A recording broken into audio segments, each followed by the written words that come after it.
the intel report on COVID is out, and they have said they have no idea. That's it. Okay.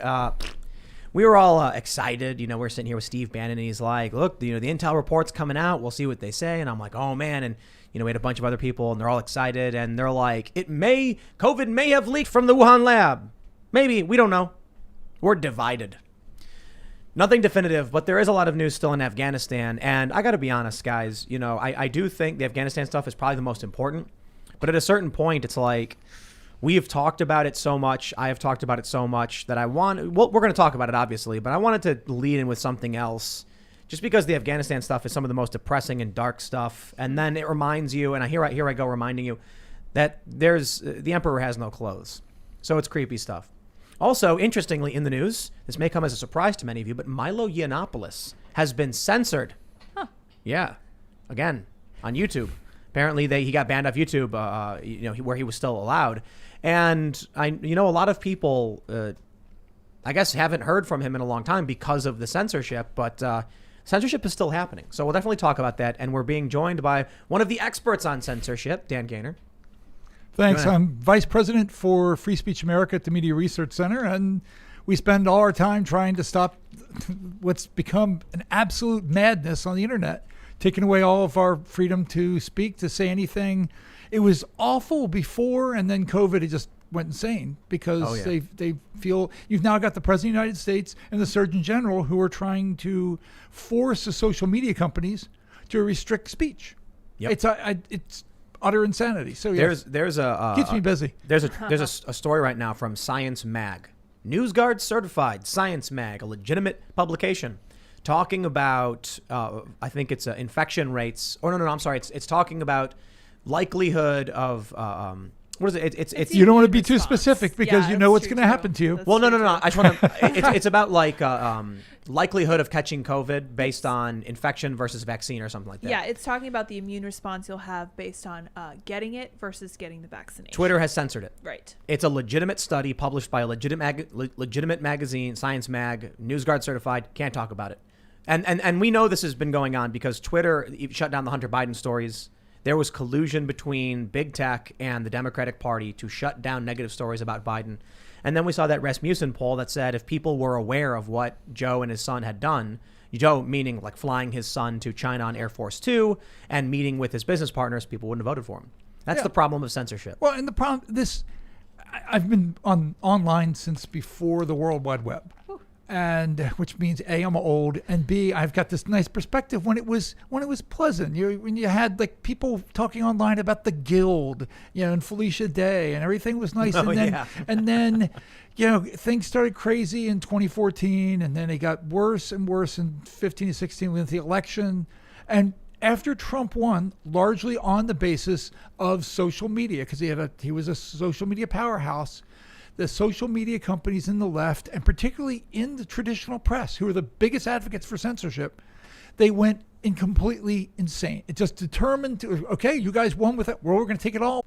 Even though we call ourselves Free Speech America, that was when we launched, that sort of our mindset. Now it's not about free speech anymore because it was before even COVID, but now because of COVID, everything, you spend all of your lives online. You go to school, your kids do, or you do. You work, you sell, you buy, you go to see the doctor, you interact with your government, you do everything, including banking.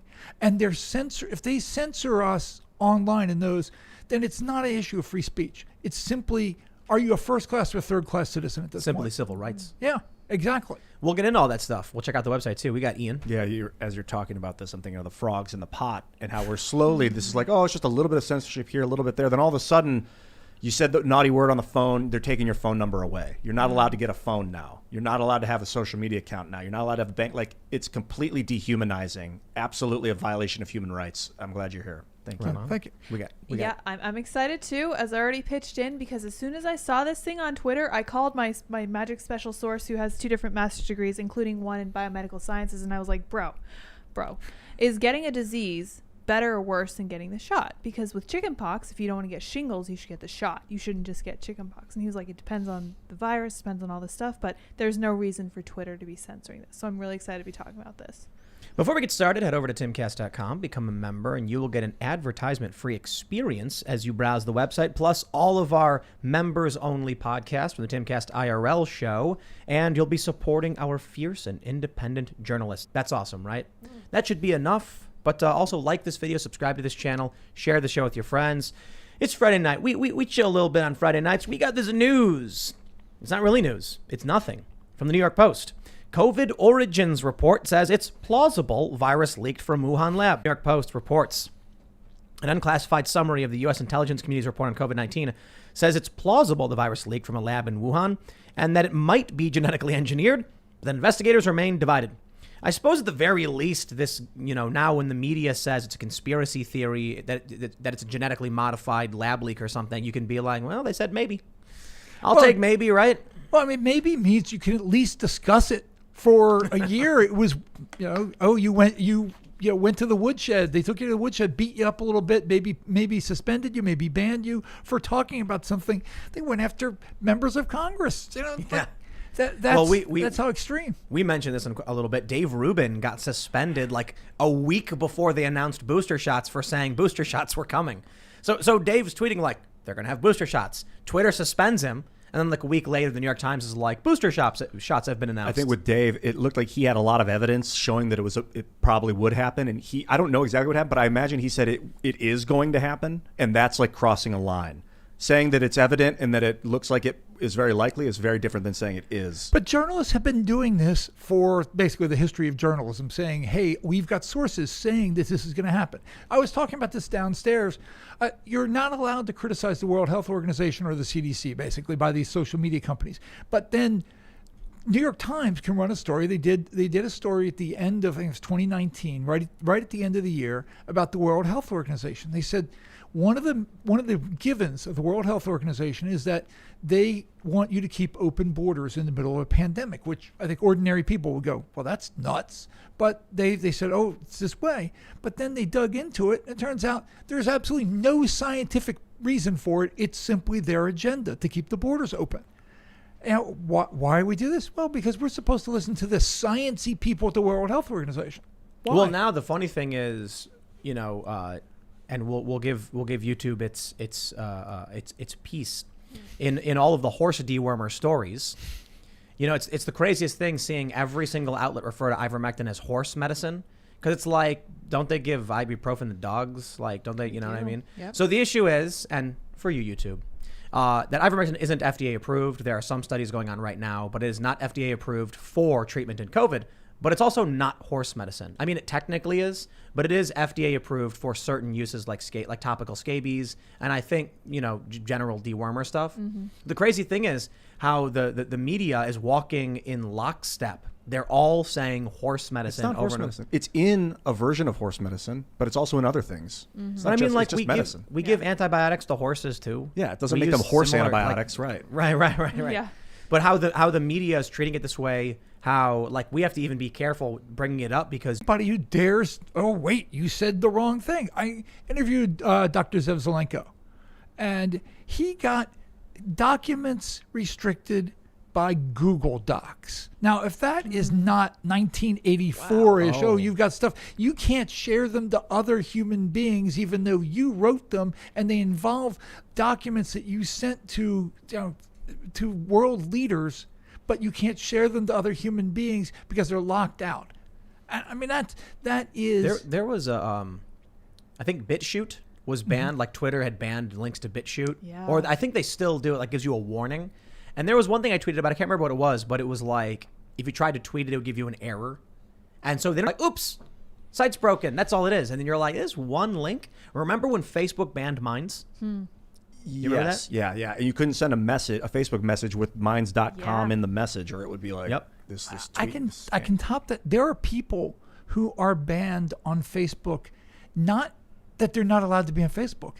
You cannot send their websites by Messenger on Facebook. They literally will not be able to send. We ran across, it was a dentist a friend of mine was trying to go to out in Arizona, and like, well, I can't. She was trying to send me the link to the dentist, but he does some holistic health and couldn't do it. We ran a hunting group in Dallas. their website was banned on Facebook, even though it didn't violate any Facebook rules. The Facebook, authoritarians who don't like hunting banned them. So looping back to the report, which tells us literally nothing, the COVID origins report, you're basically saying that at least this allows us to talk about it now, right? Because before it was like, if you brought this stuff up, you're a conspiracy theorist, you risk it. To restrict anything they don't like. Then the people who enforce them are people who restrict anything they don't like. And then the people you appeal to are the people who restrict anything you don't like. It's kind of set up. And of course, you got the fact checkers who are just evil and moronic. And they will also restrict anything they don't like. Yeah, well, the thing about fact checking is all of these organizations that do fact checking that go through the Pointer Institute so that on Facebook they can remove you. Why don't conservatives set up fact checking organizations? Here's why. Because I've had people ask us to do it.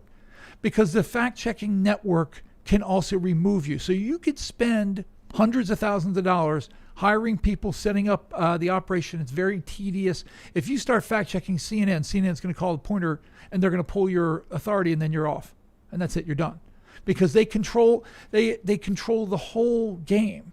And what happened was a whole bunch of journalists got laid off back after 2008. So they came up and journalists hate the fact that people use what are called alternative facts. And so they basically came up with a way to game the system. They now control the facts, even though most of the time what they're doing is just narrative. They don't care. We think your narrative is wrong. You need to include 60 more paragraphs. Yeah, I got fact checked by Lead Stories. It was okay. So here's what happened. I tweeted out something about Epstein like that, and I don't remember the exact tweet, but everything I said was factual.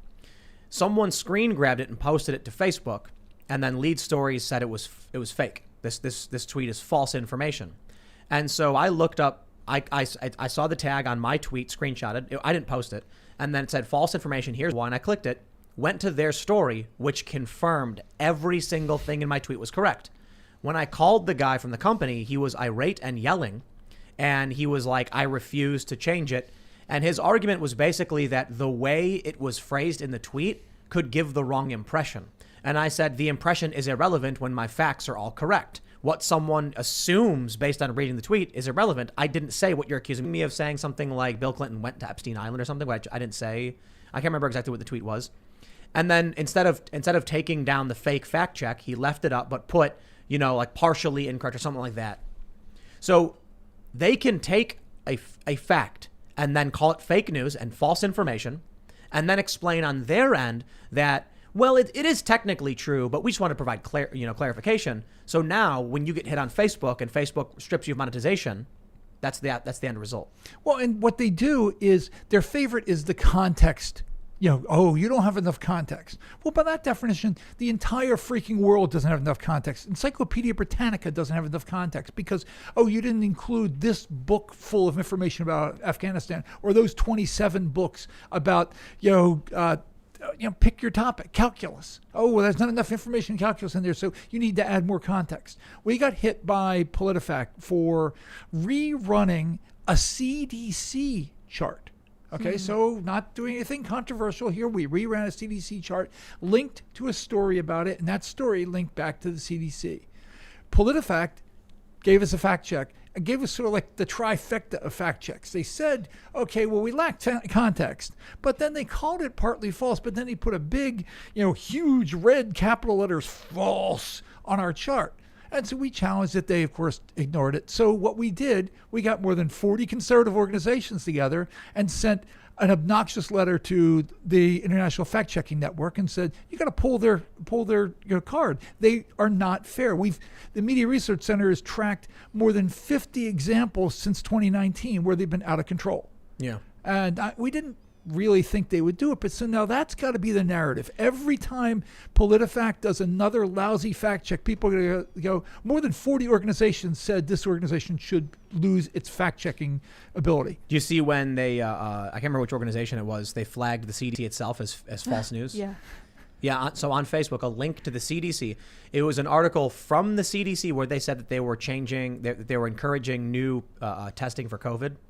And so these Facebook fact checkers flagged cdc.gov as fake news. And you know what the funny thing is? So there's people you can reach out to at Facebook if you're one of the better men and the privileged elites like we all are here. I'm kidding in a sense, like, but the reality is in this world, if you have a show and you have followers, then all of a sudden there's someone to talk to at Facebook. But the regular people, they're kicked to the gutter.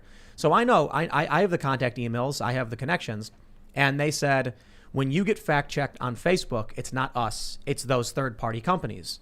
And I argued Facebook has given special privileged access that is not public accommodation to these people. So you're effectively outsourcing Facebook's role in fact checking to third parties. I would argue that is still Facebook's responsibility for defamation. If Facebook is going to, if there is going to be a box that says fake information over my post, and that is not true, as a statement of fact saying what I put was false information, then I think Facebook and that company are responsible. Facebook said, screw you, it's them, do something about it. So you effectively have to just go after these fact checkers and sue them for defamation. And the reality is, if they called a CDC chart fake, false information, that's not an opinion, that's a statement of fact. You got to sue. You got to sue for defamation. Well, and of course, these organizations, who pays them? Facebook. They get money from Facebook. That's one of the. So you were then it's clear cut. Go after Facebook. Yeah, I was gonna say you mentioned lead stories. So we did a big piece on lead stories. I guess probably 2019. My whole sense of timing is screwed up because of COVID. It's like half. But we did it and we slammed them. They denied everything we did. We said about right after they launched their red and blue feed to show that they were fact checking both sides. But here's the game that it's not just them, but that Facebook and all the companies play. When they fact check somebody on the right, it gets scattered all over Facebook and attached to everything that anybody posts about that.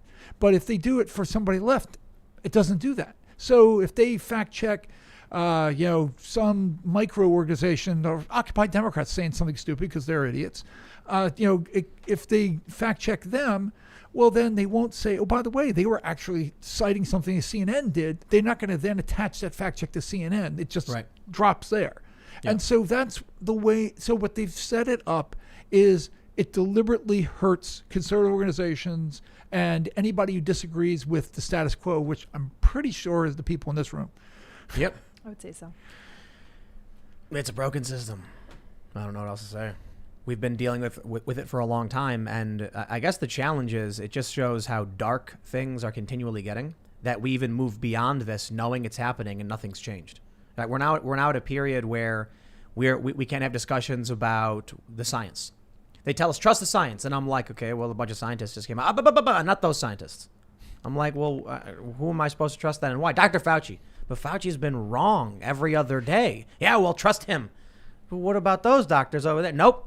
All right, I guess. What about when Fauci outright, got called out for moving the goalpost, which in civilized society we call lying through his teeth, but when he did that, or when he lied about masking?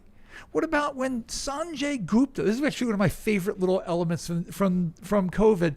When early March 2019, when Sanjay Gupta had a town hall at CNN, where they had about 60-some people packed, shoulder to shoulder in the audience, not wearing masks, when Gupta comes out and says on air that masking is dangerous.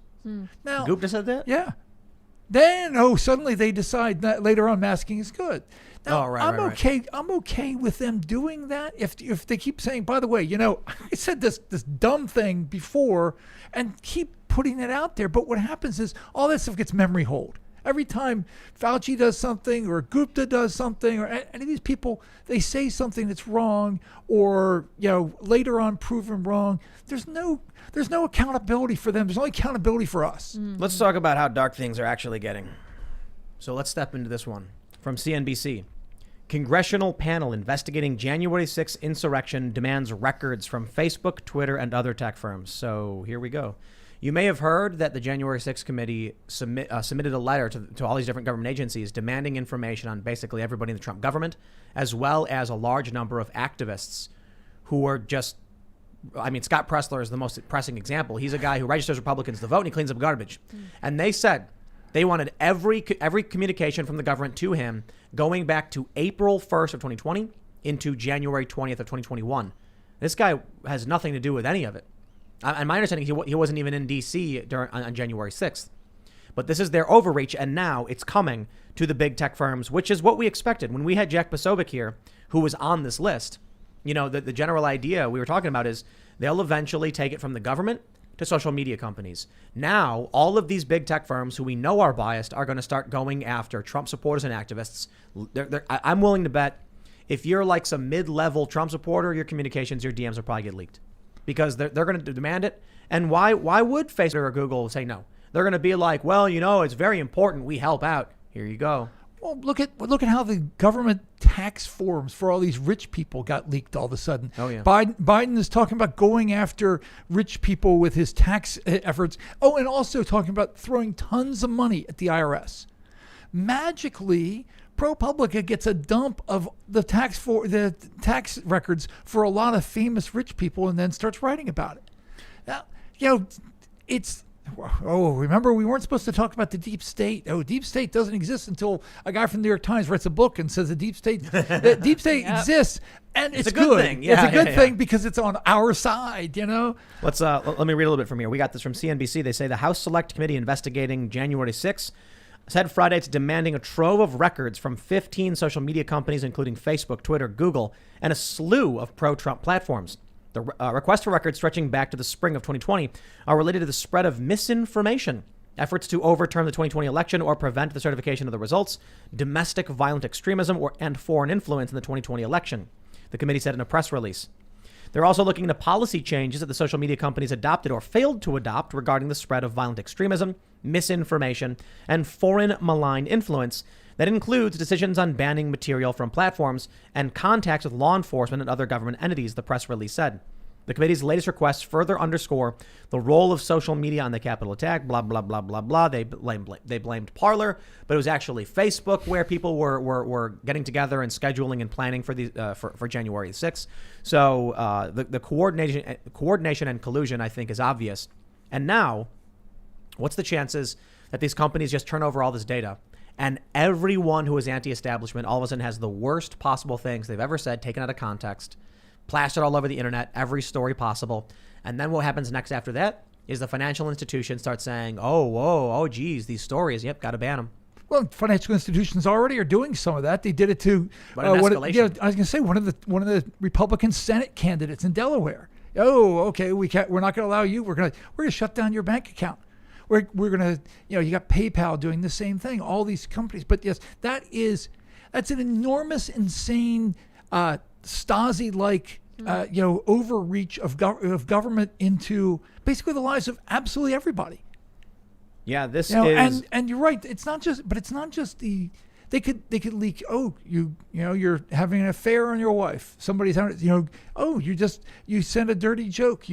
Anything they want, they can use against you with that. And unfortunately, we all, and I certainly fall in this category, we've all spent years posting absolutely everything on social media. And beyond that, they also know who your friends are. Yeah. So even if you've not done anything wrong, they can go after your family members. Oh, hey, you're 50 years old, you got kids who are in their 20s. Oh, you've never even gone speeding. But your kids, they've done something wrong. So, hey, we're going after the kids now. That's just the most broad insanity thing I've ever heard government do. It's very clear the path that we're on, where we're going. And at a certain point, I'm kind of just like, I don't know, what do we do? Do we just, kick back, put your feet up and wait for the tsunami to crash over? In public, but you got to be super subtle about how you change the system quietly. Like how? Like by building technology that makes it building culture. Yeah, like Fediverse projects, things that can't be censored or that aren't censored by nature, things that are decentralized, stuff like that. The cryptography and cryptocurrency. That's why they hate crypto so much. They freak out about it because that really does put a well, they can monitor. They can't monitor where your money goes. No, they can.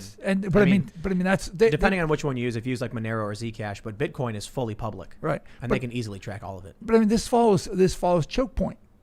When Choke Point went after the I guess the gun companies and other stuff, and went after drugs. You can't carry more than $10,000 of cash on you because you might be making a drug deal. Then when they found out people were carrying 9, they cut it back to 8 because they don't want you to. It's like, we don't want you carrying cash because you might actually buy something we don't approve of. And so now if we catch you with $8,001 in your car, we can take it all. Yep. Civil asset forfeiture. They just steal your money. And you don't get it back. Amazing. Yeah.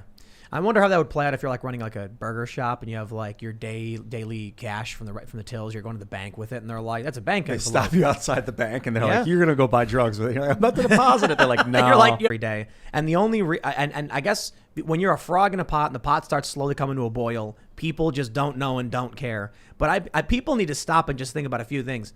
What is it shocking if I told you that you have a serial number registered with the government for your person? Not for me. Nothing.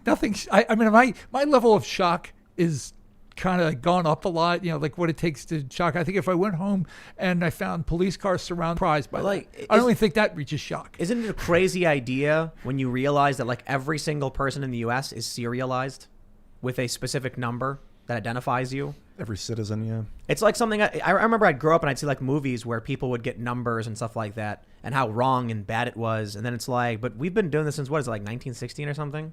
Social Security numbers? Yeah. Not since FDR era. So when was that? 30s. 30s? Yeah. Yeah, so you want to almost anything, you need a social security number, you need to be registered with the government. Now you've got New York City saying you need a photo ID, state issued, in order to get access to any of these buildings. It's weird. Like, you go to the restaurant. Hey, I want to get carry out. Sorry, you can't come in. No, carry out's okay. No, but if you can't come in the building, no, you can't unless you show your ID. No. The law exempts carry out. Oh, okay. Yeah. I don't know why. Apparently, if you have COVID, but you're only going to be in for carry out, you can't cough on people or something. Oh. Also, I learned something really interesting is that when you first walk in, you're wearing the mask because COVID sits high. But when you sit down, you're underneath it. I'm kidding, by the way. I have no idea why that policy is. It's like you walk into a restaurant. I was talking to a restaurant on the phone, and I was like, they were like, "Oh, you've got to wear masks regardless of vaccination status." And I was like, "Okay." And I was like, "But then when I sit down, I can take it off." And they're like, "Yes." And I was like, "Does that make sense?" And the guy was like, "I don't know. They just make me do it." And I'm like, "Yo, that's ridiculous, dude." Like, whatever, man. People just follow along. They march along with all this stuff. Well, I mean, you look at Australia right now. It's not just march along, but I mean, they're all locked in their homes again. I mean, I've lost track. I saw somebody post a chart of how many lockdowns Australia's had since COVID. They're going on the 8th, I think. Really? Holy 7th or 8th, yeah. Oh, wow. YouTube's mad at us right now. Yeah, they're giving us trouble. Yeah. Wow. So I'm checking the feed and I'm seeing it keeps cutting out. Yeah. We've got full internet. Our internet's what spicy perfect. things are we talking about? Might be us. Yep. I think Ben and Andreas were going to work on the internet today. So there was some issues. No, I'm looking at the connection. We're solid. Interesting. We have a solid high-speed connection right now. We all start singing Avenue Q for maybe they'd be happy if we talk about that. Talk about porn. I just want to. There is something that needs to be said though. It needs to be said, Ian. Okay, people need to hear this. Oh, here we go. Mark Zuckerberg is such a good guy. I love him. He's so fun, you know. And Jack Dorsey, good haircut. I like his hair. What a good guy. Well, actually, when he grows his beer out, Jack Dorsey did tweet out Rothbard, so I guess I'll give him some credit. Dude, Dorsey's red pilled. Oh wait, that dude's legit. He's just co-opted by the corporation right now. Dorsey's also he moved in from I've got the crazy like 400-mile beard into I'm now dating supermodels. So he is going through a little bit of a phase. Midlife crisis. Yeah. He got all the career stuff out of the way. He's a figurehead for Twitter. You know, he left the company. He's doing Square. Square's doing really well, and then they brought him back because they needed someone to take responsibility, I guess. So I don't even know why he does it. It doesn't make sense to me. The he's a billionaire. Like, what is he worried about? I get that maybe feels like just by still having a tether with it, he can still kind of keep it from going totally insane. But when a company buys you out, man, that's their company now. It's not his company anymore. So yeah, it's like a skin suit. Mm-hmm. Yeah, but look, actions speak louder than words. I suppose. Did you see when Jack Dorsey tweeted out Rothbard, the anatomy of the state? Like all the libertarians and ANCAPs were like, they're like high-fiving each other, and they're like, yeah. Actually, they're probably freaking out. Like our friend Luke was like, "What's happening?" What's going on? Jack Dorsey's no.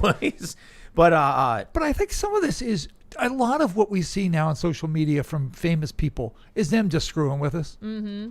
And I mean, I think because they know that it changes the narrative and everybody talks about them again. That's what he does on Twitter.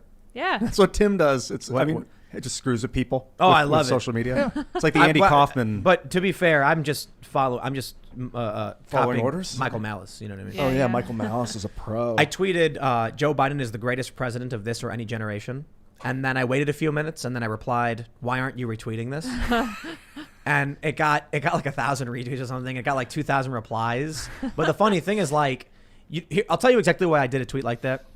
Because you have establishment left activists, and how do they respond to that tweet?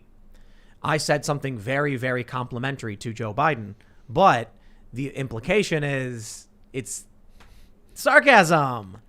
So the interesting thing is that establishment Democrat type activists completely ignore tweets like that, and that I do that. It kind of proves a point. You know, there was when I was tweeting about vaccine mandates being wrong. I get all of these establishment Democrat activists being like, you're crazy, you're wrong, there will be medical exemptions, everyone's got to pitch in. And then when I called all of these restaurants and I called New York City and they said no medical exemptions, period, the same activists were nowhere in sight.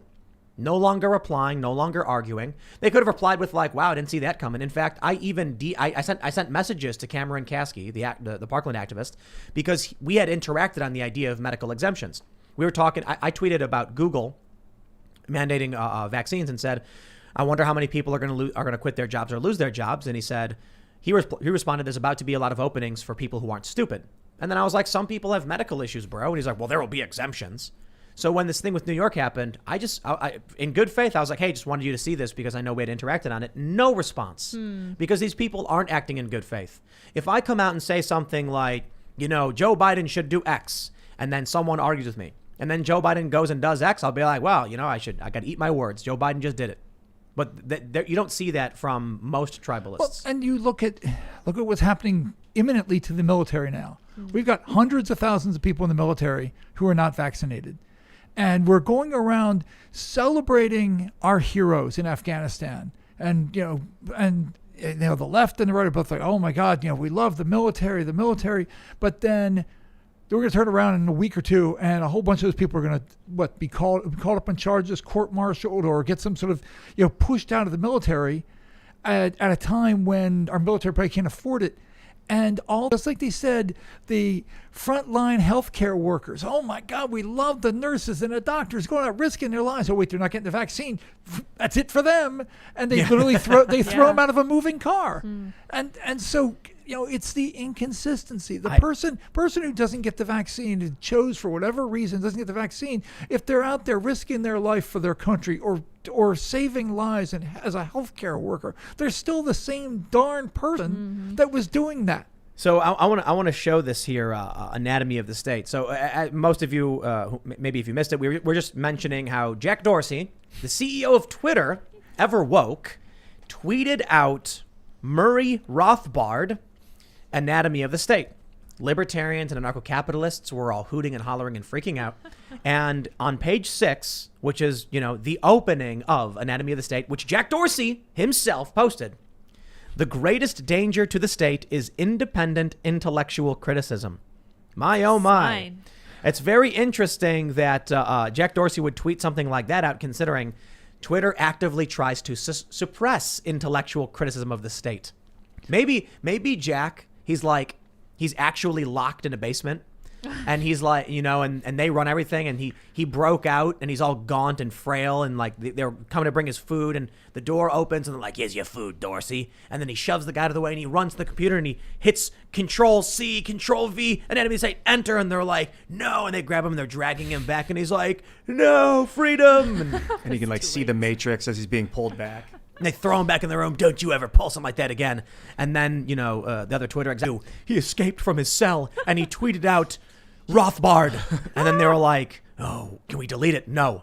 The next time he testifies in front of Congress, we'll have to watch as he blinks to see if he blinks SOS or something like that. He's got like a brain chip. It's like a thing on his temple, and it like shorts out for a second, and he's like, I can think again. And he goes to the computer and he sends it, and then they're like, oh, guys, you got to reboot Dorsey's mind control chip.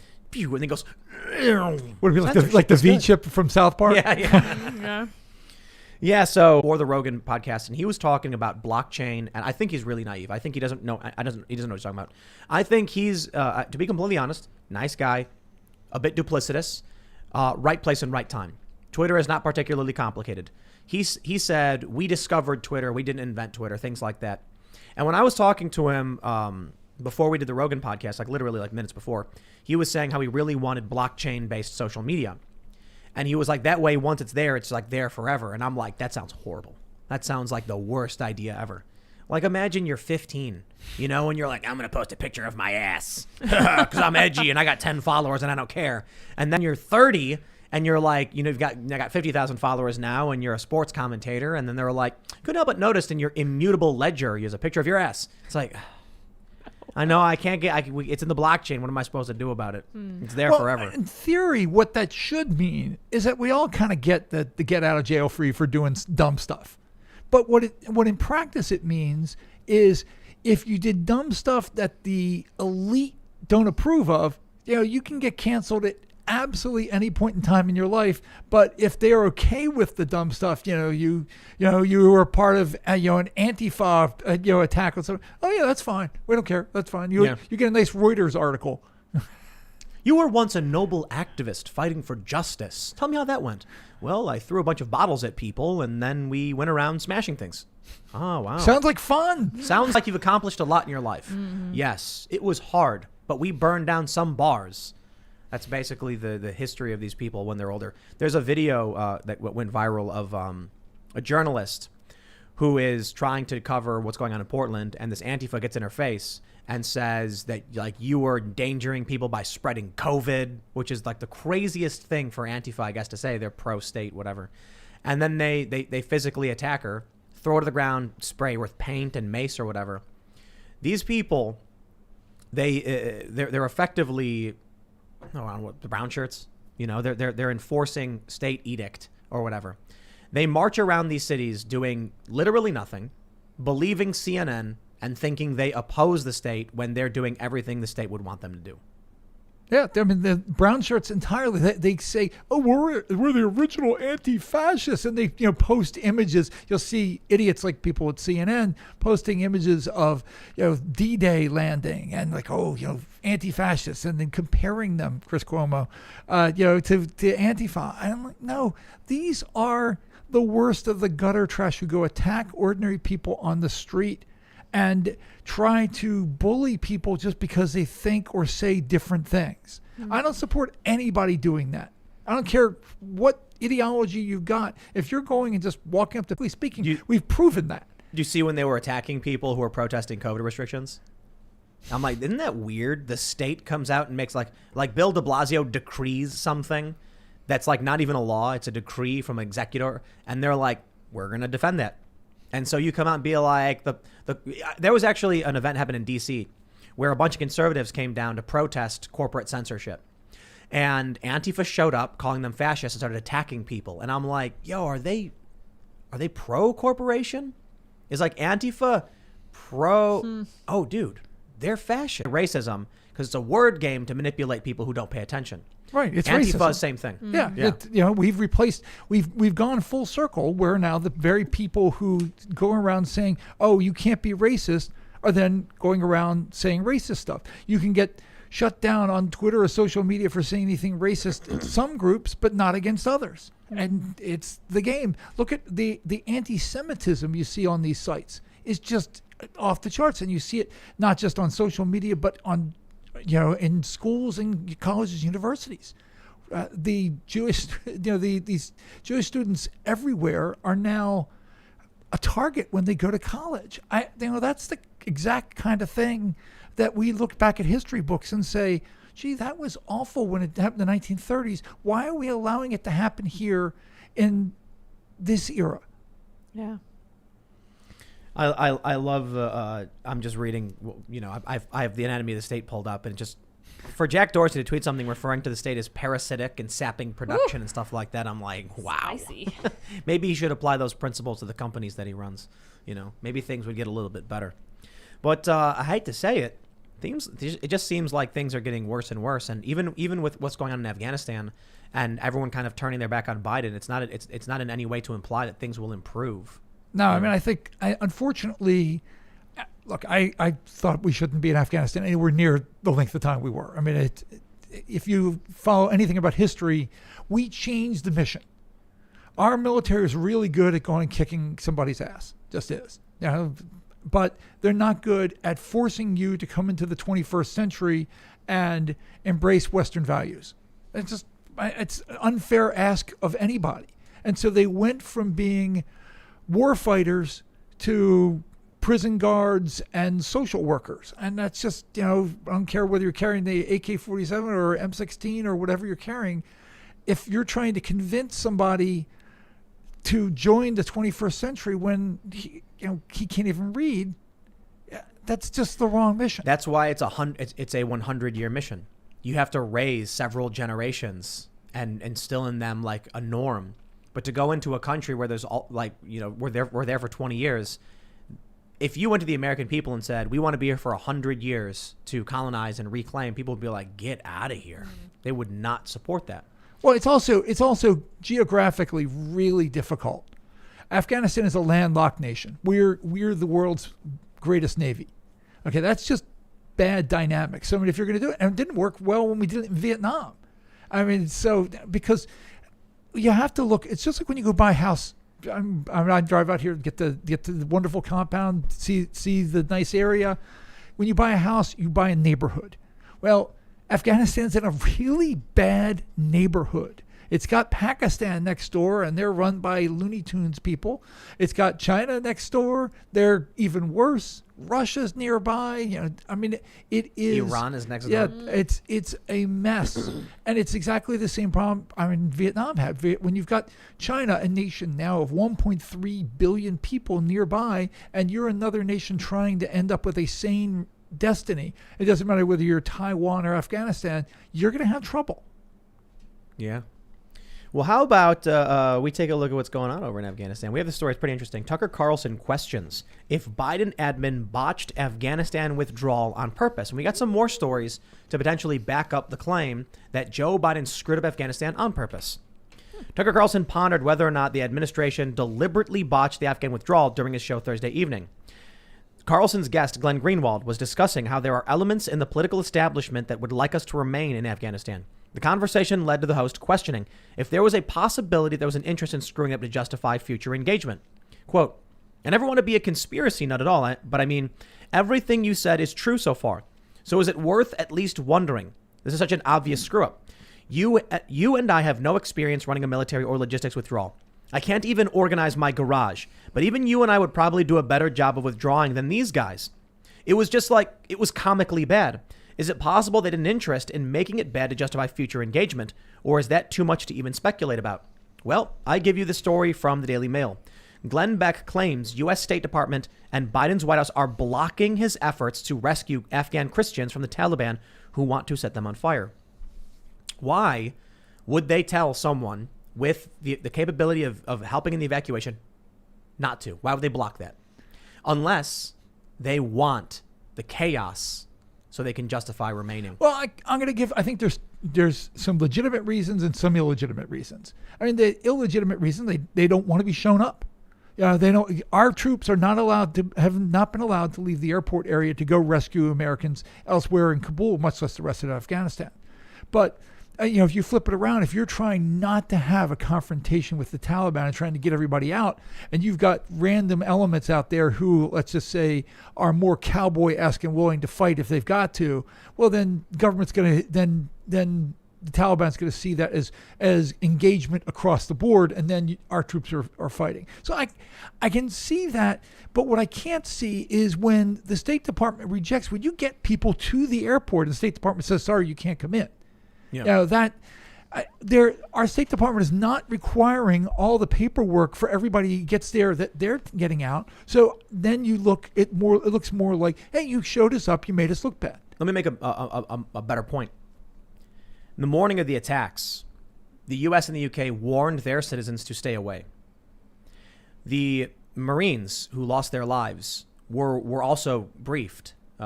that there was potentially going to be an attack. They were still told to process Afghan allies. Something doesn't add up here. Think about this in full context. You've got Marines at the gates checking IDs for Afghan allies to bring them in. The U.S. says someone is going to try to attack us. American citizens stay away, but we'll still board Afghan allies. So they tell the Americans, no, you can't come right now because there's a threat. These people are welcome to get on the plane, and many of them did. They weren't worth as much. But something doesn't make sense. This to me is well beyond a mistake. For all I know, the U.S. government could have planted the freaking bombs No, and come lied on. about it. We're in conspiracy world. What the heck's going on? We're not in conspiracy world. We're talking about a fact that they issued a warning saying Americans stay away. They told the Americans not to come, and then told the Marines to keep processing the Afghan citizens. And then a bomb went off, killing Marines and Afghan citizens. And the reason why there weren't Americans there is because they were told not to be there. But 13 Americans died. U.S. Marines who are still down there checking IDs at the airport. Why weren't they pulled from the checkpoints? Well, why didn't they say, if we can't get Americans out, we ain't getting anybody out, and we're not going to risk the lives of our troops? No, they said, stay at your post. Someone's going to attack us. We won't let those Americans die, but you're cannon fodder.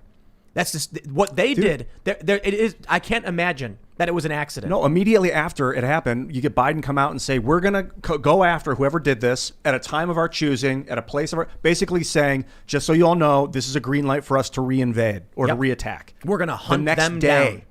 So they're also talking about blowing up all the vehicles and aircraft that we left. So, you talk about, ongoing relations with the Taliban, but by the way, hey, those jets are flying over your country, blowing up your stuff. They're ours. Yeah. And we made it clear we're not getting everybody out. We know we're not getting everybody out. So then what happens the first time? Because the Taliban is not a top-down organization. It's not, it's not like the U.S. military where when the president gives an order, you expect a private somewhere 7,000 miles away to do exactly what the president ordered. So let's say the first time Taliban not just chops off the head of an American, but live casts it somewhere, spreads the video on the internet. What are we going to do about it? I mean, this is going to be an ongoing thing. How many hundreds or thousands of Americans and then also American allies and are going to be left there? And, it's... So, I mean, whether you like it or not, it's certainly been botched. You're right. I mean, we could have gotten the D&D group from downstairs. We could have planned a better exit using miniatures. And I just want to stress this point that needs to be said because it needs to be questioned there needs to be a hearing. This needs to be brought up. If they said there is an imminent attack and Americans should stay away, but then told the Marines to keep working to process non-citizens for transport, something doesn't make sense. I think they were taking a risk. Like they knew there was a probable attack, but you can't shut down just based on... Enough to not evacuate American citizens? Yeah. Enough to say we will leave Americans behind enemy lines? Something doesn't make sense. What does Joe Biden... Look, we're hearing wild estimates. Some say 1,000 to 2,000 Americans still in Afghanistan. Some say 35 to 50,000. Who knows? Yeah, that's some people have. I don't know if that's true or not. NBC reported 15,000. Then there was AP reporting 4,400 evacuated. So let's say maybe 10,000. We don't know. And when the Biden administration is asked, they won't say. So we don't know. But it was enough to say Americans should not come for evacuation, but not enough to say Marines should stop processing. I mean, you could argue that they're trying to clear the crowd around the area so we can get Americans out. But the problem is the crowd doesn't dissipate. It's millions of people. I was going to say, as soon as you clear out people who are around the airport, more people come. Right. Because a whole bunch of people, particularly in Kabul, want to get out. If you're a woman, why? I mean, and you have some opportunity to get out. Why would you want to say in the 7th century lunatic asylum where you're going to be sex slave and that's just your entire future? You're not going to be able to. You're not going to be out of the burqa. You're not going to be able to educate. You're not going to be able to educate your kids. The kids will be taken and basically put into military training. Yeah. Why would you want to stay? So I understand why people want to get out, but it's like they they said, well, we've planned out every eventuality. Clearly, they did not. That's a lie. Unless they did, and this is what they want. Because, I mean, take it to its logical conclusion. If they did plan every contingency, oh, wow, so this is on purpose? Well, so why You did we planned for this? why did we close Bagram Air Base? I mean, that's really the big question. You don't have to say we would take the whole exit plan to Bagram, but why do we close the base that's isolated and safe, and you don't have really high buildings around Two where runways? snipers could shoot at you and stuff like that? Something's wrong. This is, part of me wants to believe that Biden fell asleep during a meeting, and Kamala and Milley and the other, members of his administration were just kind of like, so early lunch, and then got up and walked out. Like, we don't care. That's on him, not us. He's the one who's gonna, be attacked in the media. Who's gonna blame us, huh? Well, it turns out a lot of people. Yeah, and I mean, and not just buck stops with Biden, and he's getting the most of the heat. right, but it's not just. And to be fair, it's not just one party. It's not just one group of generals. This is 20 years of everybody owns this, and we've left 600,000 rifles. 600,000 rifles in there, thousands of vehicles, couple hundred aircraft. We left $85 billion worth of hardware.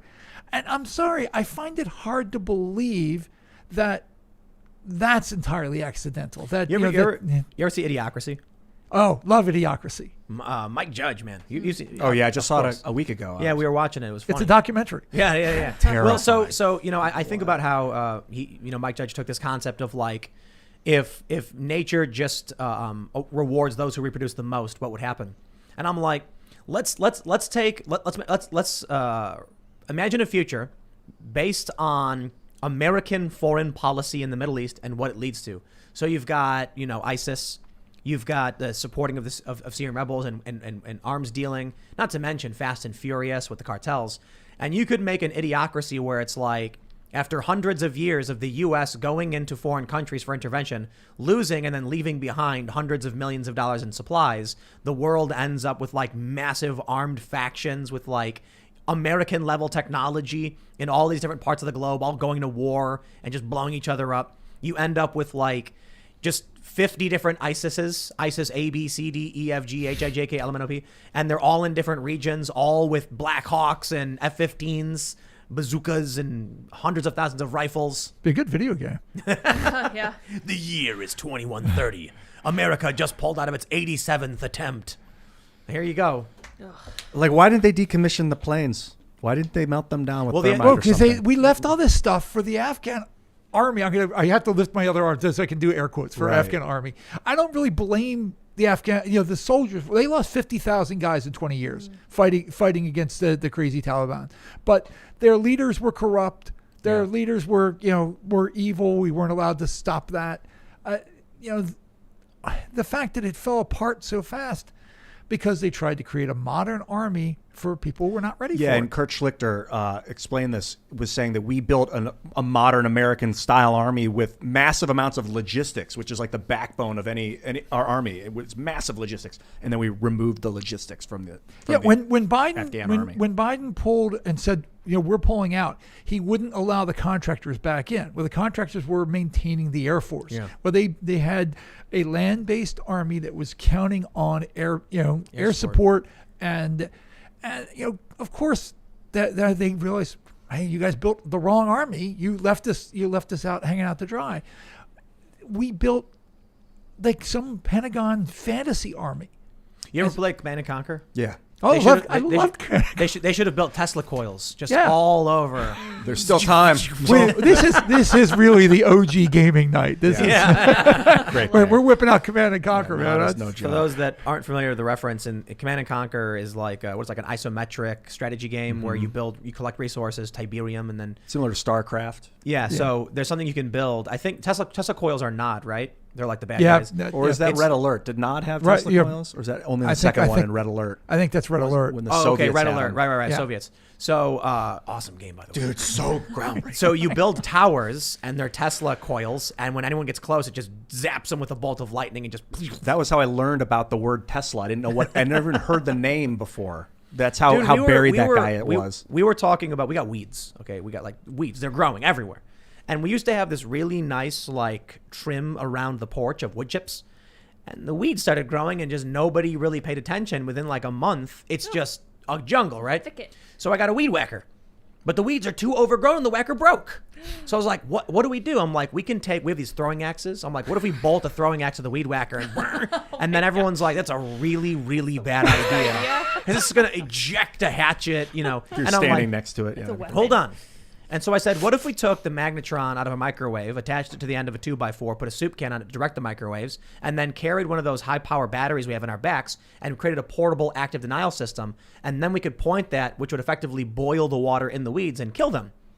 And then I realized, whoa, we could build a portable active denial system. That's kind of crazy. Cool. Active denial system is a microwave weapon the military uses to make people feel like they're on fire. And I'm like, that's kind of crazy. I'm sure your neighbors would just love to know that you built one of those. We don't really have neighbors. I mean, kind of. You have to walk quite a bit for the most part. But I don't know what the law is on that. So we'll just not do it. I think I would recommend, at least while we're on YouTube right now, saying that you're not planning on building this. Well, we can plan on it, but we got to look into legality. Hold on. There's videos on YouTube showing you how to do it. Oh, wow. Yeah, so when you put the soup can, or I think they might use a Pringles can, it's like depending on the frequency of the microwaves, it focuses it. And so this is really cool. They do these experiments where they will take a 2x4, put the magnetron on it, plug it in, and they'll point it at fluorescent lights and they'll light up.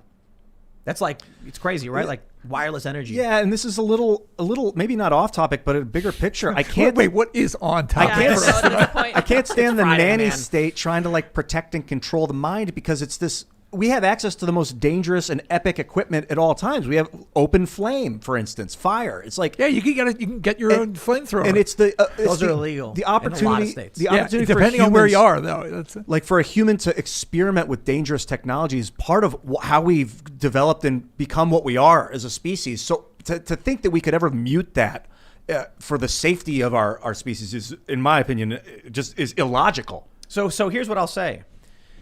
When I look at Afghanistan and this conventional warfare they do, I'm wondering why they aren't focused on non-conventional means. So I'll give you a gaming example for the gamers. And you're familiar with you play D&D? Did you play Magic the Gathering or anything?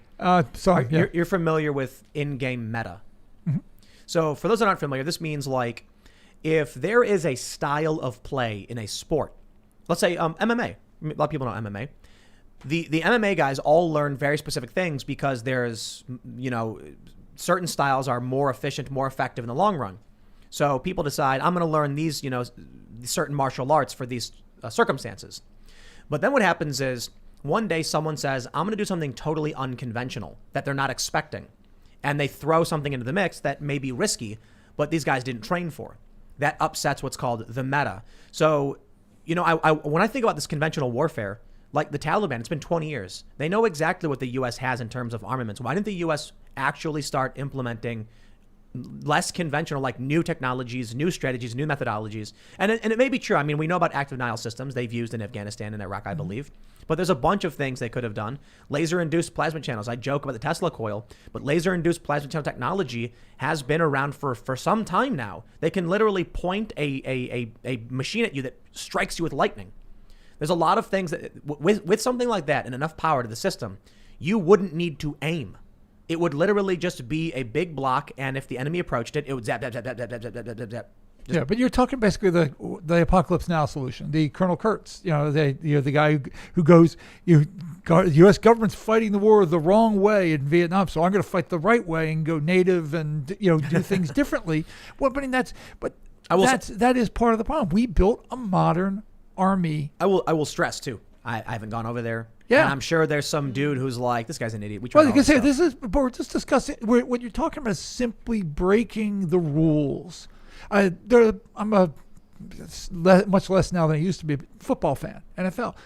I'm from Baltimore. Baltimore Ravens broke the rules. The NFL says you're going to zig. Everybody went to the quarterbacks going to throw long, and all the Ravens said, well, we're going to have the world's biggest rushing attack. Yeah. And low orbit ion cannons. I was on the receiving end of that as a Browns fan. Well, there you go. I mean, if you try something for 20 years and the Taliban's still there, Well- you would think Getting bigger and getting bigger. My theory is that they didn't ever want to destroy the Taliban. They want to work with the Taliban. They always did. They knew they wanted to convince them to join. They realized that wasn't going to happen. Now they want to make them the government and ally with them from afar, basically. I'm- It was focus just- on ISIS-K. It was justification for staying in the country.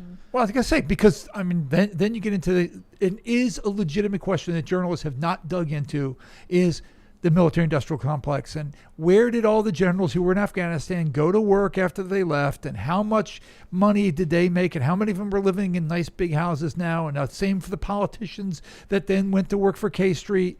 I mean, these are the questions that when you see articles, in major media right now saying, oh, well, apparently all the soldiers in Afghanistan who were training the Afghan soldiers realize this was all going to fall apart, that what we were setting up was flawed from very beginning. And then you look, okay, well, then why can't we dig into that? That's what journalists should be doing. That's a legitimate, I don't care whether you're left or right. I don't care who made the decision. I mean, like I said, 20 years, there's a lot of people on both sides who might be tied to this. That's what major media are for, to do that digging. But because to do that digging, you've got to also alienate the Washington inside the Beltway class, because they don't want that kind of digging, because it's going to make them all look bad. You know what I'm really upset by? I tweeted at Elon Musk, maybe a year or so ago, why haven't you built an Iron Man suit yet? And he responded with working on Starship. And then I said that is an acceptable response. The reason I highlight that is that what do people do when they become wealthy and successful? Boats, women, Dumb stuff. jewelry. It's like, how many people are actively doing crazy stuff like Elon Musk is? Very, very few. I bring that up. I don't want to derail too much, but when you look at what the U.S. does, it's 20 years of conventional warfare of the exact same thing we're doing. And I'm just wondering, where's the low orbit ion cannon? You know what I mean? Just like the, like selectively targeting. I get it. They have Hellfire missiles and they can very much still do that from the air. But I'm just saying, too many people think inside the box. They don't visualize outside of it. And because of this, we spend 20 years doing the same thing that's not working over and over and over again, putting our hand on the stove and going, ow, it burns. Ow, it burns. Ow. And we just don't stop. We never stop. And unfortunately, where is it? I was going to say, unfortunately, then the whole world looks at that and says, we don't learn. And I know some military people who have been, who are very worried about if the U.S. ends up in a confrontation, particularly in the Pacific, because the Pacific is a long reach for us. We don't have land bases like we do in Europe, where we have lots of infrastructure, and Germany and France and stuff like that. You end up Guam and Hawaii, and but Japan, they're far Korea? between and easier to target for missiles. Did you know that our Air Force was all centralized in one location? I think it was Guam. And then it was only recently that we just took all of our Air Force and spread it around the Pacific. Like, China could have just one-shotted our entire Air Force. Jeez. Some people are asleep at the wheel of this machine right now. This is freaking terrifying. Dude, it's because we're the children of the children of the children of those who actually fought in the war. And so it's the, wealth only lasts 3 generations. We did not look at Mark Milley. He's a politician and a bureaucrat. He's got all this decorated nonsense, and he's like, white rage. And it's like, this guy doesn't know what he's doing or talking about. He's a politician. That's how he gets to that position. How many people have actually, in leadership, have actually gone into combat? I mean, Donald Trump wasn't politician or in the military. He was a businessman, and he still had more people liking what he was doing. But you get someone like Joe Biden, who's a career bureaucrat and politician, surrounded by career bureaucrats. They have no idea what's going on. No experience, and no understanding of how to maintain and build a system like this. Well, and what's worse is when you get where we've reached now with government is government officials aren't even good at doing the one thing they should be good at, which is being government officials. FDR, for all of his flaws, when he was basically equivalent of a king, where he's won presidency 4 times. Yeah. I can't remember if it was in 42 or 43, somewhere out in Virginia, they established an operation to plan post-war, after we won, how to run Germany, Italy, and Japan. Now, think about that. When the war was still wildly in doubt, we're devoting efforts to already plan to, what happens when we win. So, of course, when we won, we had plans. We had a bunch of people trained. We were somewhat ready for it. And then when you look, Iraq, Afghanistan, we weren't ready at all, and we had years and years. Our bureaucrats don't plan like that. So, I mean, the very thing you want government to be good at is big government. I mean, okay, if at least you're gonna be big government, do it well. I think the simple solution may just be that the U.S. doesn't want the end of the Taliban. They wanted an excuse to maintain these positions. They didn't want an end to ISIS. Look, under Obama, ISIS grows and grows and grows. Under Trump, he just crushes them. And it's because, for one, ISIS was destabilizing Syria in a lot of ways. And that's what the U.S., I think, was hoping for. And it gives the U.S. a good excuse to go in and do whatever they want. But, oh, no, oh, geez, we have to go to war because of these bad people. And it's like, yeah, the bad people that you're responsible for. Look, we funded the Mujahideen. We supported them. And we made a mess of things. And that's all, apparently, we keep doing. But this is why politicians hated Donald Trump. The rule of Washington, and you see this in both political parties, is they never want issues to go away. It's why are we still fighting over abortion on the right? Why? Because, Republicans had both houses and the presidency. Did nothing. And they didn't do it. Why? Because then if you remove the issue, if you end that fight, everybody will vote for you next time. My God, you're the guy who ended abortion. God bless you. And then the next time they say, well, what have you done for me lately? Right. And so if you end an issue, so nobody wants to end the fight.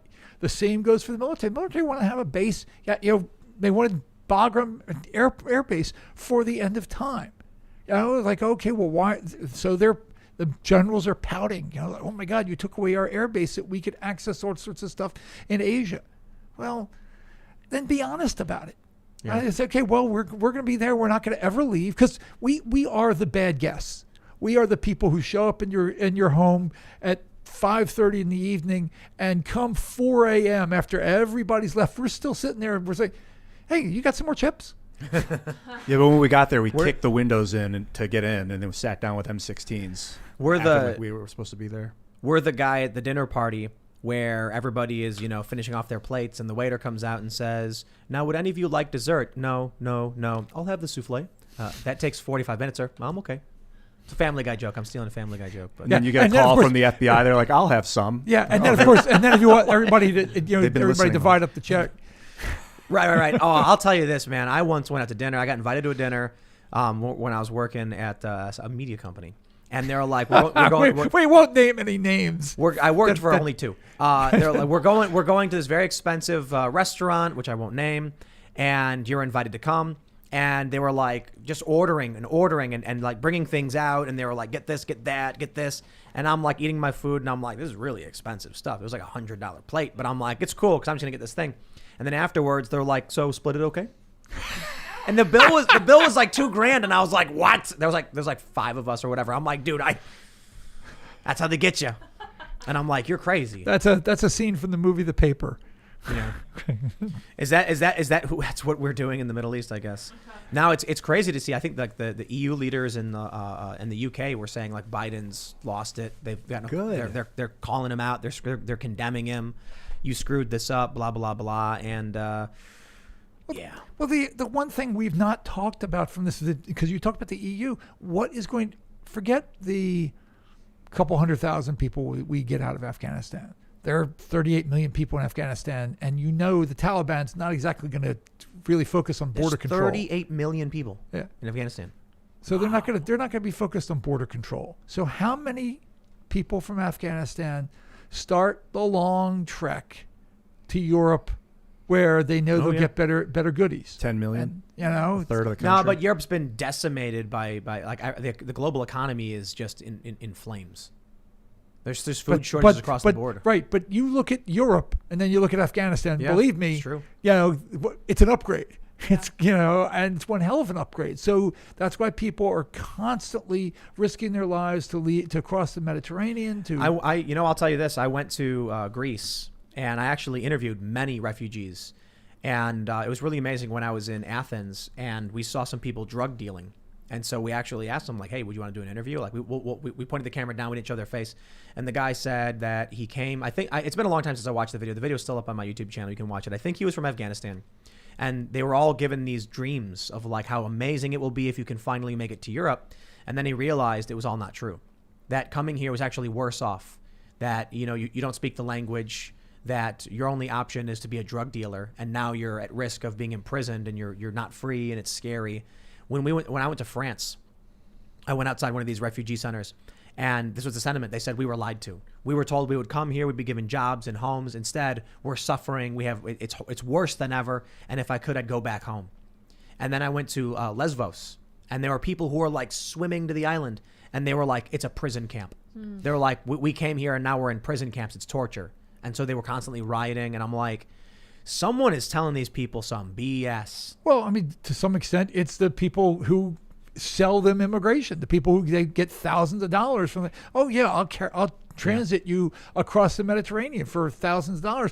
One of those boats that that they try to stop got 50, 100 people in it. You figure a couple grand a piece on a leaky wooden boat with an outboard motor. I mean, that's why they're doing it. Yeah, and I think Greece started like scuttling ships and just kicking them off. They built a wall. They would. Oh yeah, they also built a wall. Yeah. It's very good. Built the wall, came out. Yeah. That's a funny thing too. I remember when I went to Sweden, and I went to Europe for the refugee crisis. Donald Trump was like, "We're going to build a wall. It's going to be the greatest wall," and people kept saying walls won't work because people will fly over. And then I'm like, a 3-meter chain link fence reduced immigration into, I can't remember which country, by like 90%. And the reason was the families couldn't go over. Like the father probably could, but the mom and the kids couldn't climb the fence, so they'd go around. Well, and so just literally just a chain link fence. Well, walls also work when you man them. I mean, if somebody can throw a ladder up and put it over, and then everybody can climb over, yes. But if you've got, a moat with alligators. Well, I mean, you've got Hadrian's Wall. I mean, this is a system that worked for a long time. You've got the Great Wall of China. Their walls do work, but they require staffing. Yeah. And you have to say sorry, no. Will it stop everybody? No. But look at the border we got with Canada. We got the 3,000-mile unprotected border. So yes, if people want to go into Canada lets pre-COVID, Canada let anybody in. Now Canada is also a insane asylum that just restricts every right you could possibly ever think you had.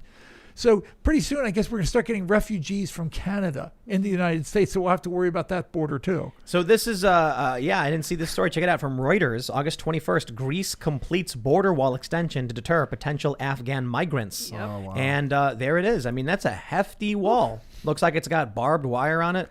Notice it looks better built than ours. Yeah, what's up with that? It's a boundary with Turkey. It is bollard fencing. It's very, very similar, but it does look better. Like ours look rusty. What was up with that, They built it with rust? Well, also then you have to remember, you wonder if when the Greeks build that wall, if they're also thinking about the fact that they tend to maybe go to war with the Turks.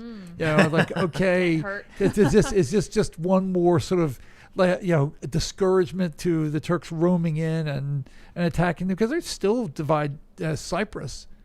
It's like the global order is collapsing. It's not just the United States. It's all of this international trade. When we were hearing China was turning back ships from American companies because they wanted to keep the equipment with the PPE and stuff like that.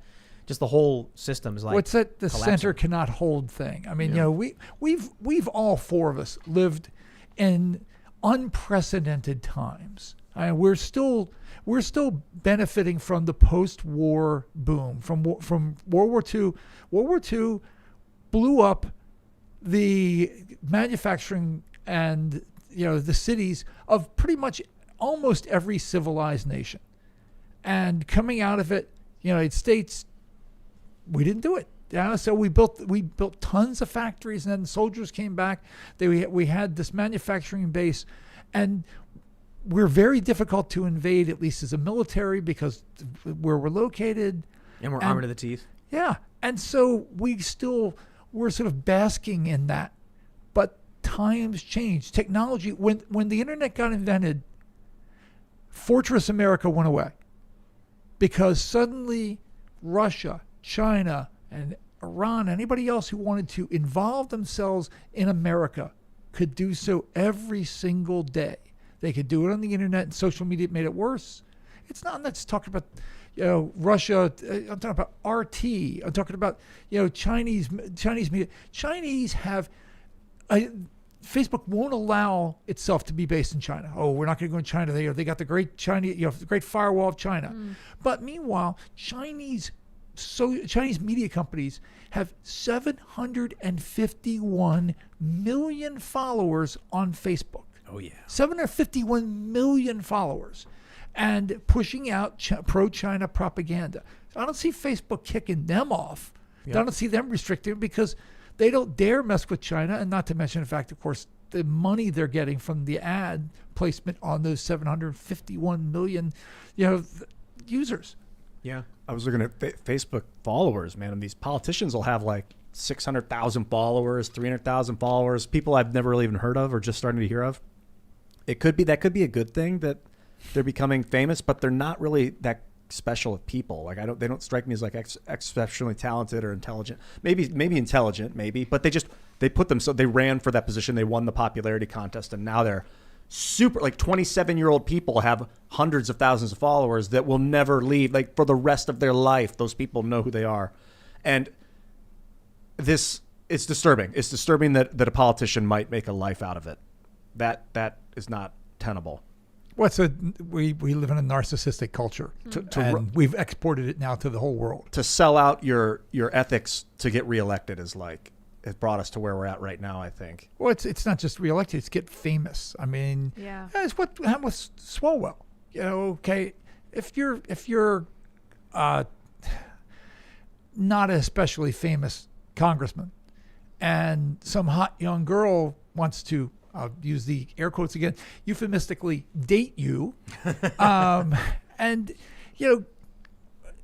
alarm bells should go off in your head if she's super hot and Chinese. Somehow it should occur to you. You see it all the time. The frumpy weird kid, and he's just trying to be cool and fit in, and then all of a sudden this attractive woman, and he falls right for it. Oldest story in the book. Turns out she was a Chinese spy the whole time. Yeah. Horatio Sands was going through that. His statement was like, when I was a kid, I was super unpopular and girls never liked me, and now he's super famous and he's got all these like 17-year-olds coming up to him and crawling all over him at bars. He was a creepy weirdo when he was young, and he's an even creepier weirdo when he's older. Weirdo. Love you, Horatio. No, I'm just kidding. I don't know anything about that guy. Yeah, and I don't know if he was the one that said that. I think Chris D'Elia had said that like when I was a kid, I had no. And so now he's older, and he's like telling people high school girls are talking to him for the first time. But telling people you were a creepy weirdo when you were young doesn't excuse you. No, from it's being disgusting. Like but now you understand why they're crazy like that. Well, why would a famous ordinary people don't have the opportunities to take advantage or be taken advantage of the way famous people do? I mean, look at athletes. Athletes, the second they're identified in pee-wee sports, you're a, oh my God, you can throw the ball. Oh my God, you can run fast. You can hit the ball. Their lives change. Everybody tells them they're great. Grade schools, high schools, college, bend over backwards. The stars of our pro sports, even the secondary or tertiary players in our pro sports, were people who were stars every step along the way in their lives. Ravens right now have a backup quarterback who actually beat Lamar Jackson, the starting quarterback, when they're in high school together. And so now he's a backup quarterback in the NFL. Maybe he's the second quarterback. And he's always been a star. When that happens, you get, you'll have women throw themselves at you, or men, depending on who you are.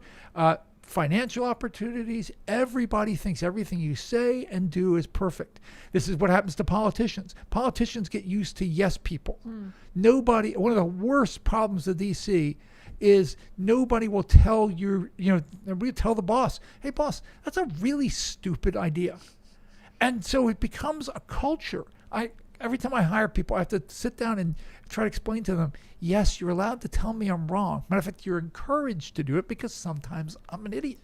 That's a good point, because we hire them, but then they hire a bunch of yes men to surround them as they do their job, like their staff, these politicians. Yes. Or they're politicians because yes men surround them and tell them to run. You know what it is? I was reading that celebrities tend to be narcissists because narcissists tend to be the people who insert themselves. And so when it's no surprise the people who are on TV all the time are the people who demanded to be on TV because they think they're better than you. You get a bunch of narcissists and sociopaths. Same thing is true of politicians. There's the people who are like, I must run because only I can save the people. It's like, you're a nut job. Well, but I mean, how do you find real leadership? As a but I mean, that's all people in Washington. I had a former girlfriend of mine tell me one time, she's like, well, you don't have a big ego. I said, you're just grading on a curve. This is DC, man. You're working on Capitol Hill. Everybody in DC's got a huge ego just by comparison. Yeah, if we could find a way to use ego for an energy source, we'd be DC would power the universe. Yeah. Is it piezoelectricity? Measuring the vibration of the brain waves and creating electrostatic charge. Ego. Wait. I was going to say brain waves in DC. I think you definitely we'd be able to power a flashlight. Yeah. That's being generous. Did you LED flashlight? How about that? Did you work like in the DC machine? I've worked prior to working for media critics. I was in media. I worked at a couple of daily papers. I worked for Chronicle Higher Education, Congressional Quarterly. I've always worked in media or in some form or now criticizing media. Do you think this is something we've come up with, is that they say politics is downstream from culture? I think culture is downstream from technology. Do you see any possibility that this system could be solved politically? Well, the problem is political will comes from people, which is back to culture. And, that's, so, it's all synergistic. You can't just take one piece out. Donald Trump was a great example of how a combination of technology and culture, people just wanting change. I know a lot of Bernie Sanders people voting for Donald Trump. People were frustrated with the powers that be. You think people were frustrated with the powers that be when they voted for Donald Trump? You get 3.5 more years of what's been going on the last 7 months, and they'll be willing to vote for the ice cream salesman down the street. Let's say establishment politics we will call Substance X. And Substance X has been pouring out of all of our faucets and our vents and our TVs. It's the blob. And then, it's just sludge. And then what happens is Trump comes along and is like, I'm going to fix it all. It'll go away. I'm the best. No more Substance X. And people are like, I will take whatever I can get. But what happens is he plugs it up.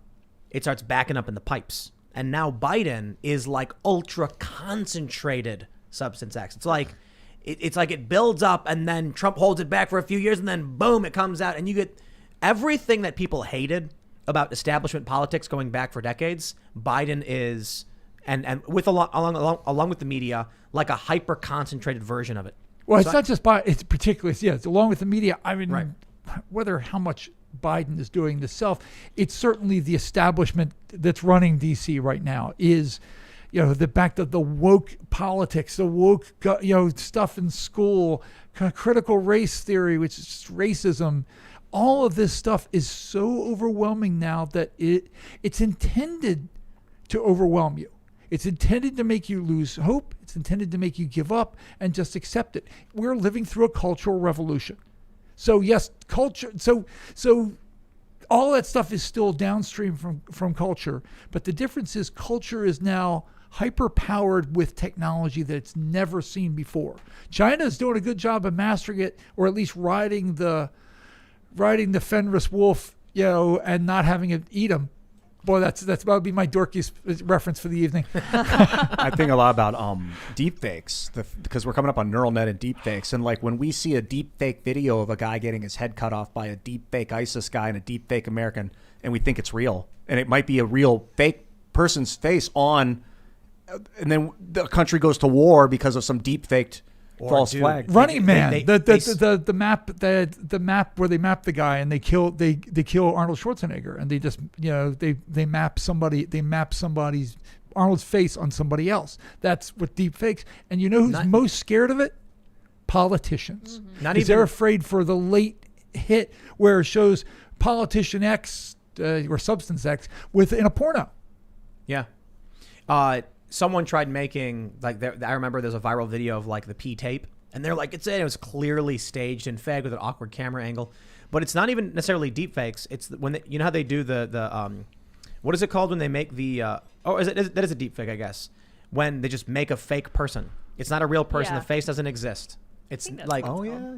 yeah, so it's not like they'll take Ian's face and put it on your body. It's like they literally will artificially generate a face that is of no person that's real. Yeah, we got there's the sites that now create just build your own avatar. Do you guys remember when they made the Joe Rogan simulator, where you could type in words and then it was Joe Rogan saying them? Oh, nice. And it was near perfect. Yeah, and they ended up taking it down, I guess. Yeah. You know, Joe's like it's a little. I don't know if too Joe much, came out guys. against it, but like they can do They that took to it down. anyone. Like, yeah, it the was guys too- who made it. It was too creepy or something. They were making videos of Joe saying crazy stuff to prove a Okay. point, and it's like, that's messed up, dude. Yeah. Right, but I mean, so they can. Somebody posted a video just this week where it was from Canada, and it was a woman saying that ISIS are brothers, and I raised questions because it didn't lip sync out, and I still don't know. I haven't seen it that where it becomes proof that it was phony, so maybe it's legit, but it didn't look. If you watch the video, very clearly she's enunciating every syllable correctly, and she gets to brothers and there's like a little blip and then it doesn't look right, and I'm thinking, is this phony? So I mean, I even tweeted at people, and I saw several people raising the question. Why haven't we seen more of this? Like, why haven't we seen, AOC or Trump or Biden or Harris? Oh, it is coming. Yeah, Deepfakes. he's right. It's coming. Well, yeah. I mean, It's coming. imagine what Iran or Russia could do.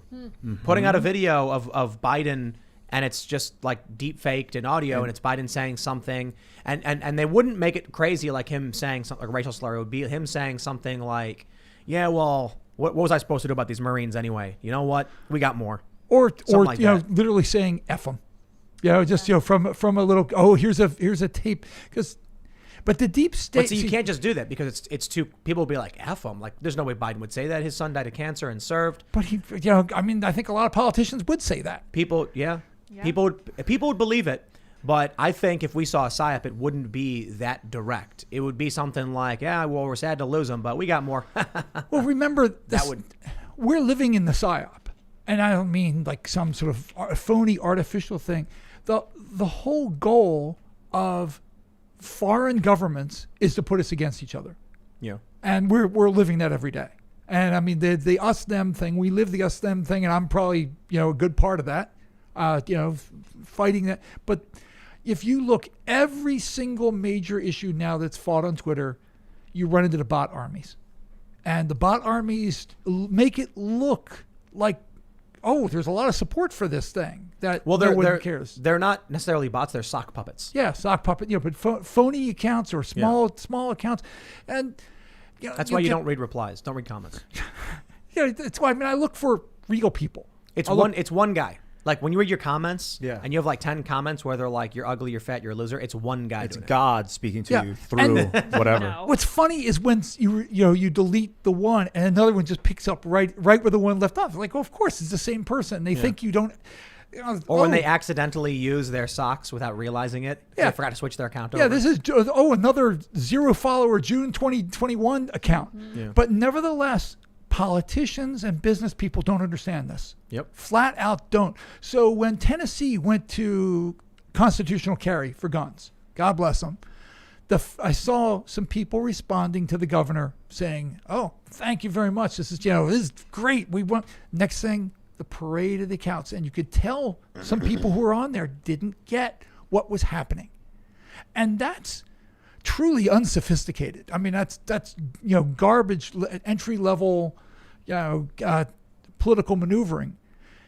The Democrats have a couple bot armies or sock account armies. Russia has at least one or two. China has one. Iran doesn't, shockingly, and they don't even understand you can block people.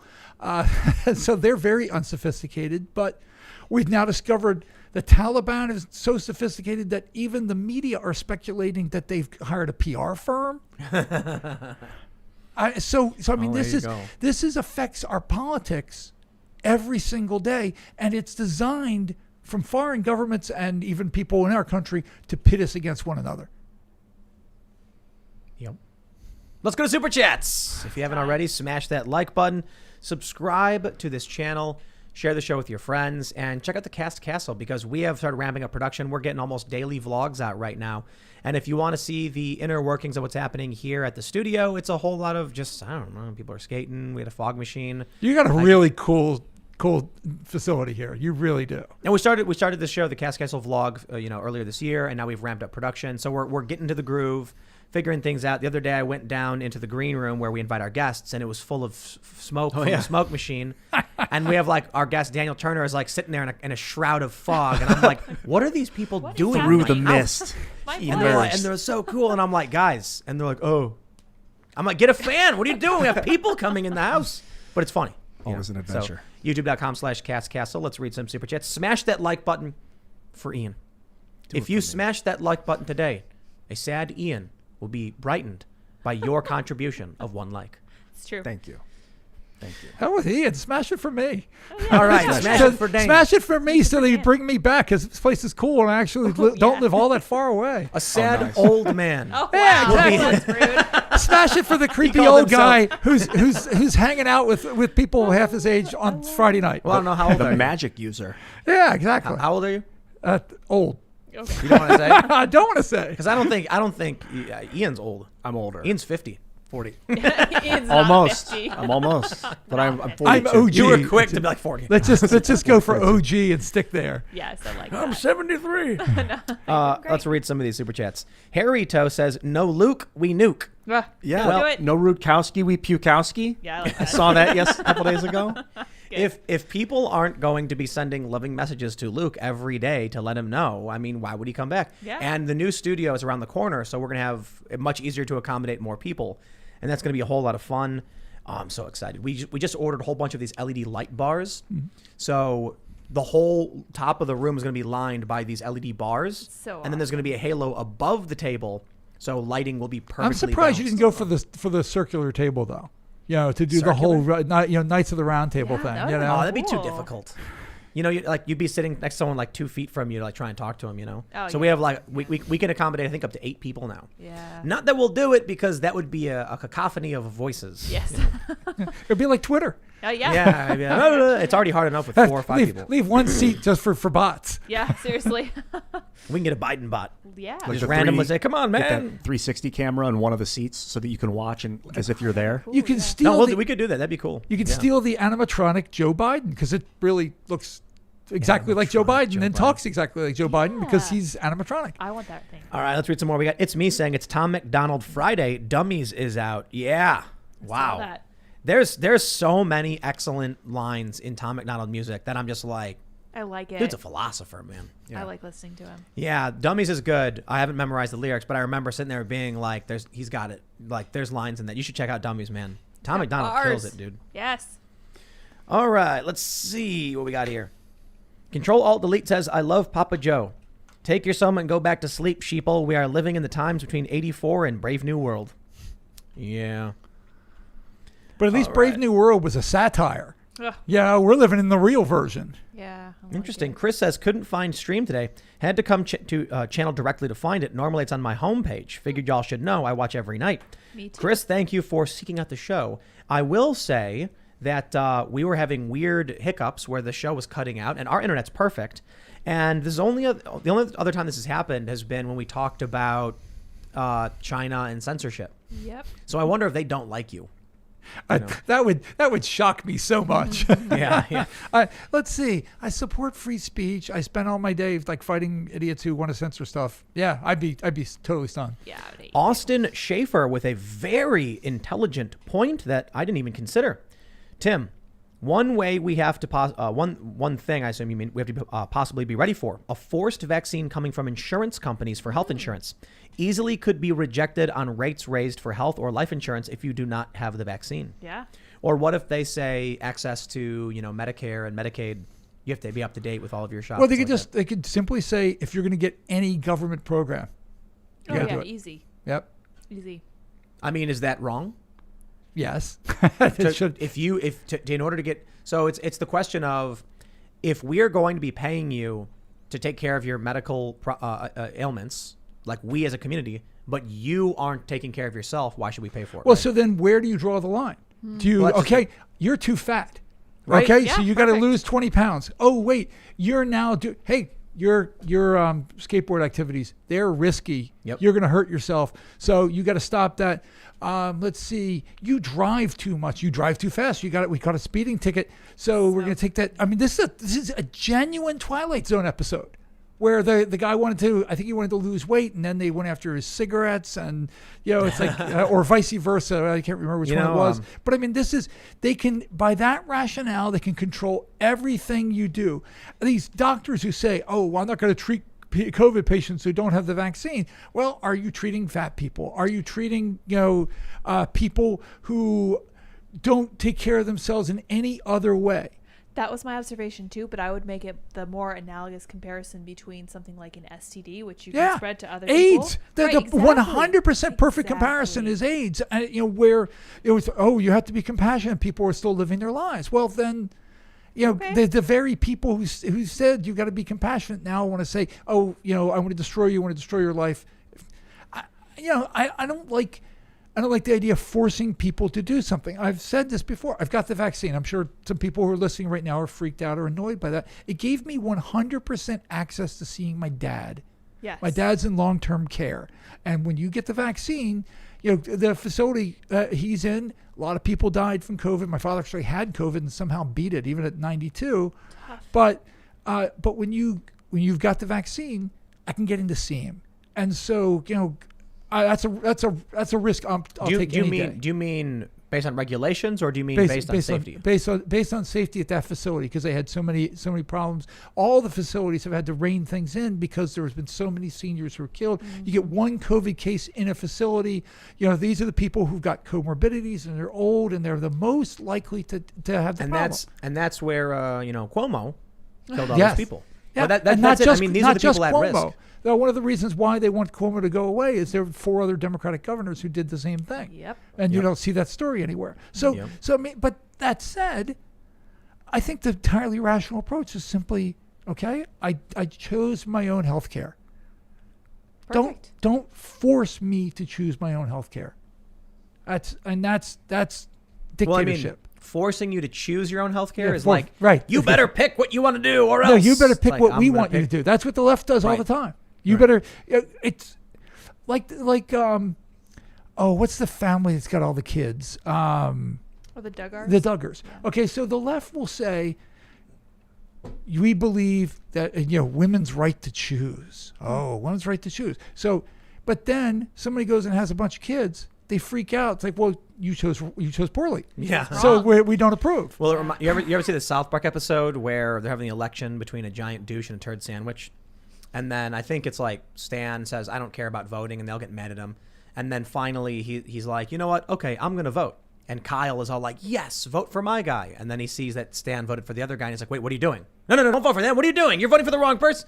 Yeah, they want you to vote when you vote for their guy. That's all it's one of the things that's gone viral repeatedly is the Seinfeld episode where Kramer goes and does the AIDS mark, and he doesn't want to wear the button.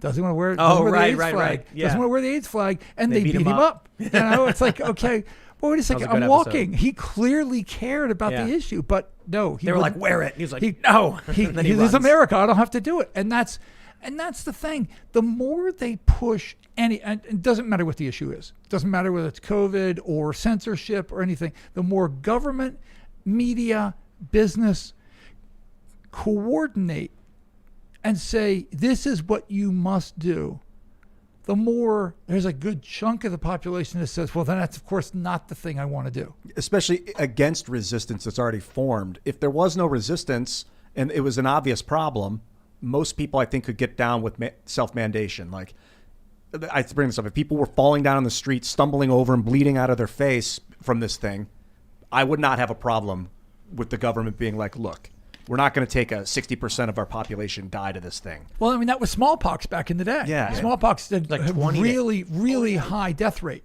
It's like 20% or something, wasn't it? I don't remember but it was massive. Much worse than anything we can even comprehend.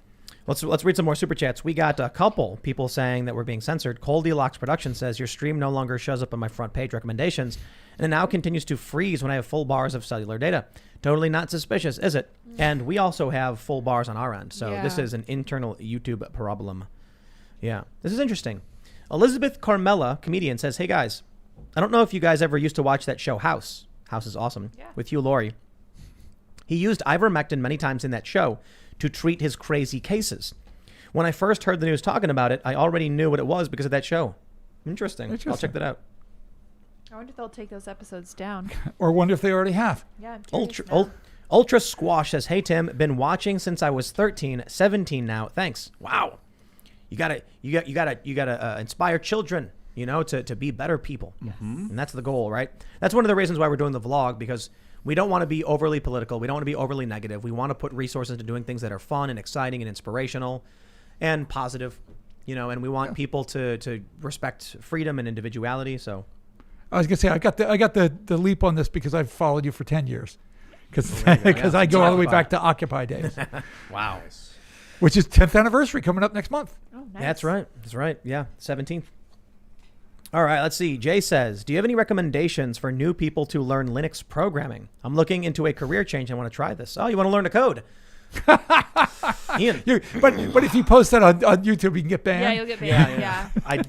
I'm not a coder. I don't know. That's the short answer. I wish I could give you some advice. I think you can go online and get videos of the programming and then just follow along with it on another monitor if you have an extra monitor, and then just do the things as they say step by step, and you'll learn the process. The languages are like a big database of information that you'll need to memorize over time, but the more you enter the stuff, the faster you learn it. There are lots of sites that do things like classes for painting and calligraphy, and I imagine that at least one of them would have some kind of coding. 100%. And I bet some of the posters right now who are responding to him and saying, "Oh, here's where you sure. go." Mm-hmm. The lead developer of Minds learned that way. Mark Harding. Perfect. Just cool. watched videos and taught himself.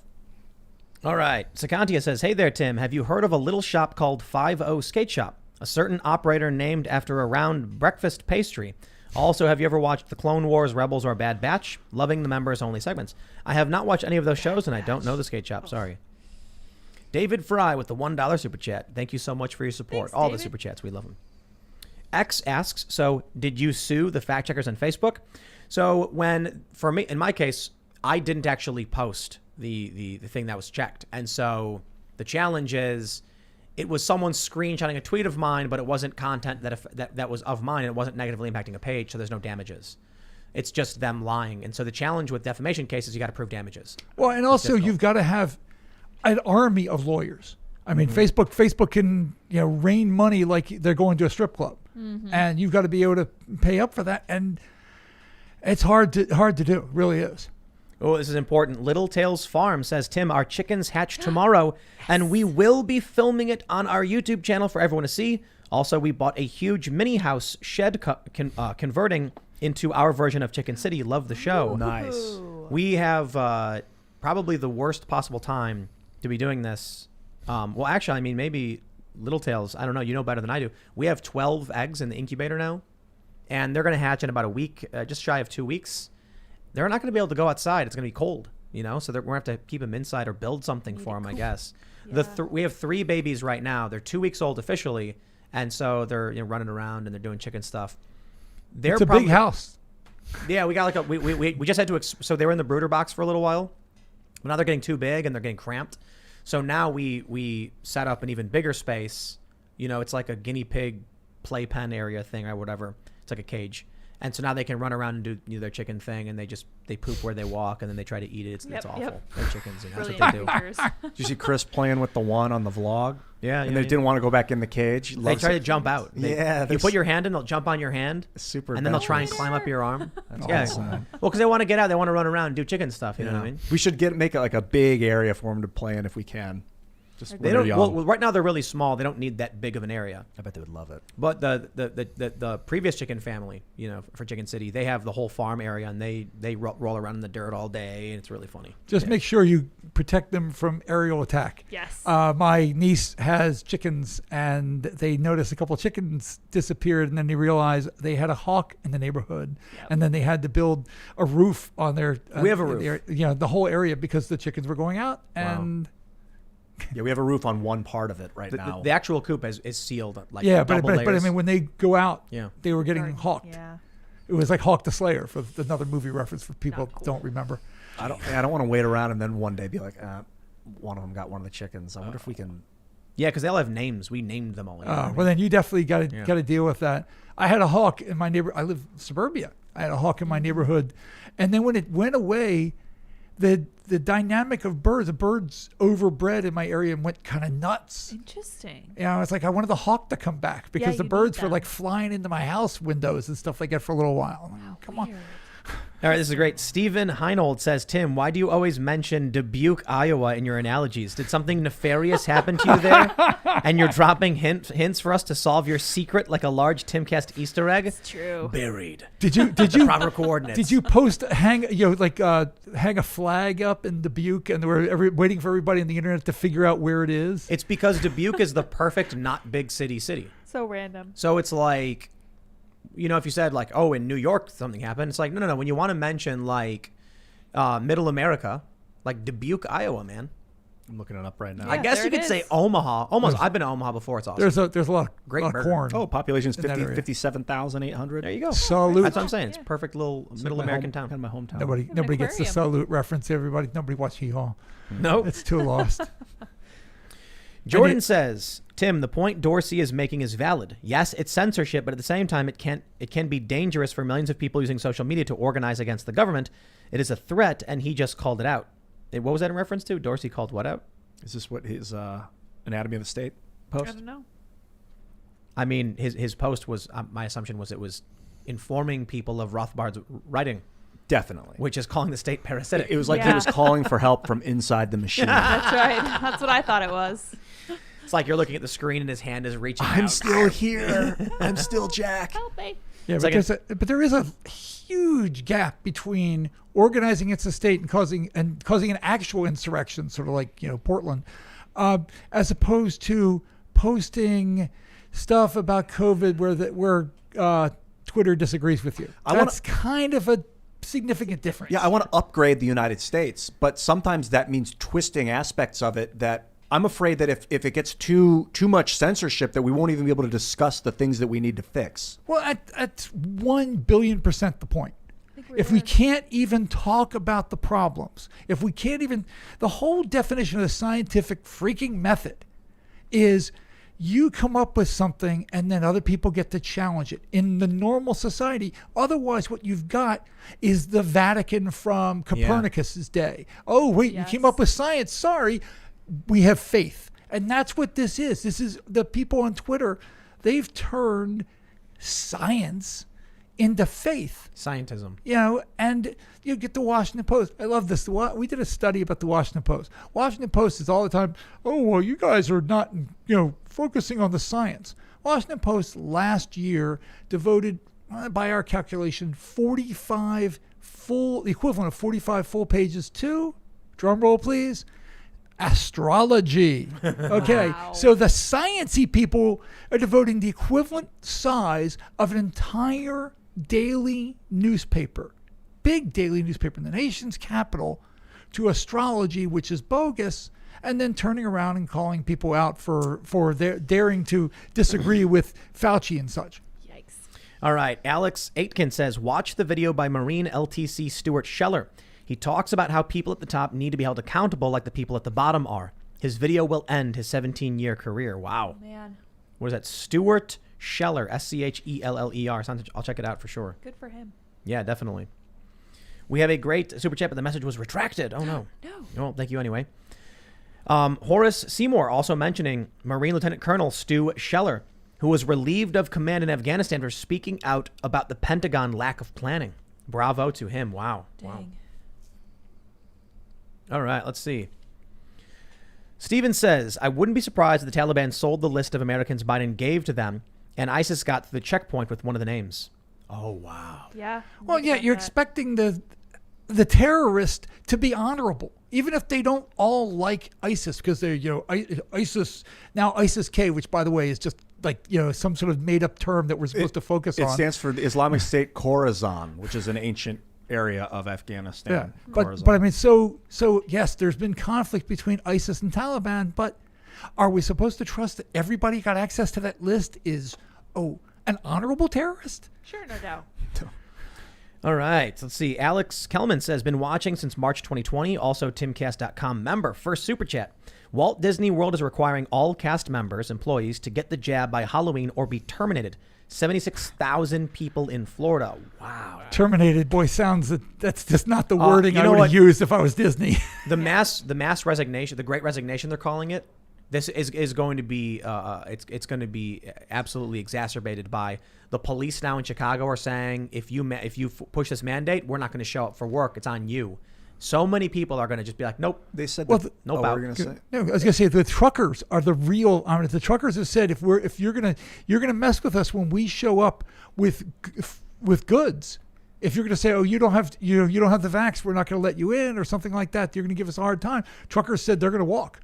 I saw and good luck, cities. A number said that within a year you will see like 500,000 more resignations or 5 million more resignations. I don't know, but it said that of the current workforce, and then they specified the workforce is employed and people looking for employment. Those people are considered in the workforce even though they don't have a job. That's insane to me. That's how you calculate. But they could be considered unemployed. But they're part of the workforce because they're actively because they're so actively looking. Once you stop, but you hit a point where you're moved. It's backwards. You're right to bring it up, but what this means is when we are like the unemployment rate is currently at 8%, they're not including people who have given up. So if you're like, I can't get a job, I quit, I'm going to go live in the dirt, they don't consider you unemployed. Right. What? Yeah. Yep. These numbers are twisted. Yes. All numbers are twisted. Yep. All government numbers are twisted. But I mean that. You reminded me. Haven't you read the Anatomy of a State? No, I haven't. The state is a parasite. I heard that I should read it. Yeah, you should read it. You reminded me why I like where I work, because we do not have a vax mandate, and and I can say you don't. I want everyone to understand this. If you, as a business, require people to get the vaccine, your employees, you are legally responsible for any adverse reaction. Now, I personally think the vaccine is safe, but I don't think people should be being mandated. And I've mentioned this before. There's like a scaling issue with trying to be more libertarian, like respecting a small business and what their choices are if it's an individual. But it's difficult when you scale up. The point is, if you work for a company, I'll tell people a few things to ease your mind. Simply draft out a letter saying that, ask your employer if they mandate it, say, just, sign this and I'll gladly go to the doctor, and make them sign a document saying we will claim full responsibility for all, medical issues that arise following this, treatment or whatever. See what your boss tells you. I think a lot of them will tell you, no, we're not signing it. But it's I think it's the CDC that actually says they're liable no matter what if they mandate it. So I'm sorry, it's OSHA. OSHA said that if your job mandates it, they are responsible because it's considered, requirement for work. So like if your job requires you to, wear a safety harness as you climb and the safety harness breaks, it's their fault. They're responsible for that because they made you do it. Same thing is true here. So I think a lot of these businesses don't realize that. And when it comes to like, your company saying you don't mandate it, we don't mandate it here because I will not assume liability for people's health choices. That's entirely on them, not me. And we are pro-freedom. I'm very pro-freedom. Yeah. That's right. All right, let's see what we got here. Ben Macklin says, satire site The Duffel Blog hit the nail on the head with their headline, quote, General Milley regrets not including Vietnam War history book on reading list. Aha. Indeed. The Ibram Kendi reference. That's a real good. The Duffel Blog is only second to Babylon Bee for real cool stuff. Babylon Bee is prophetic, man. It's kind of scary. Yeah. You can look back in time and see their articles actually come true. And you're like, they keep a list of the things of that came true. how many times it just it's still, for all that it did, was my still favorite is the washing machine, where because it got fact checked. That's right. I remember that. Like, oh wait, they actually don't put their stories. CNN doesn't actually put their stories in a giant washing machine. Eric Miller says, my third time super chatting this. 2 scientists are trying to build a Star Trek-like impulse engine, reported on Bloomberg. Very interesting. All right, the Reaper medic says CPD and CFD are united in total opposition to the Chicago vax mandate. Most I know are willing to walk or take leave, myself included. Both departments are already short on manpower. This is going to get very interesting soon. I actually know people who work in those departments, and they have expressed... yeah, they might just walk. Well, I mean, nationwide, the whole endless war on police is nationwide meant that police departments are struggling to find people, because who wants to go in an era where the politicians won't back you and you can't police? I know in my own county, they had 9 graduates from the last police academy class, the smallest in history. Wow, that's not cool. Kubana says, I changed my career to political sciences. There's got to be a way to fight back. Republicans need young blood. I mean... And balls, too, would also be good. That Republicans need gumption. Yes. The Republican Party just like sits around and they're like, I would definitely encourage anyone to dispense with the word fight. Don't use the word fight, because no one wants to build. Yeah, people don't want to fight you right now. They want to create cool stuff, and they'll like you if you make cool stuff. Build. Create. Yeah. Make. Yeah, makers. Fix. All right, let's see what we got here. Uh-oh, it just jumped on me again. YouTube always does that. All right, let's see. Where were we? Yikes. Okay, let's see. Joe F. says, please read me. Rosa Kaur, please look into her videos. She conducted presentations about 10 years ago, and what she discusses is coming to fruition over time and exponentially increasing in velocity.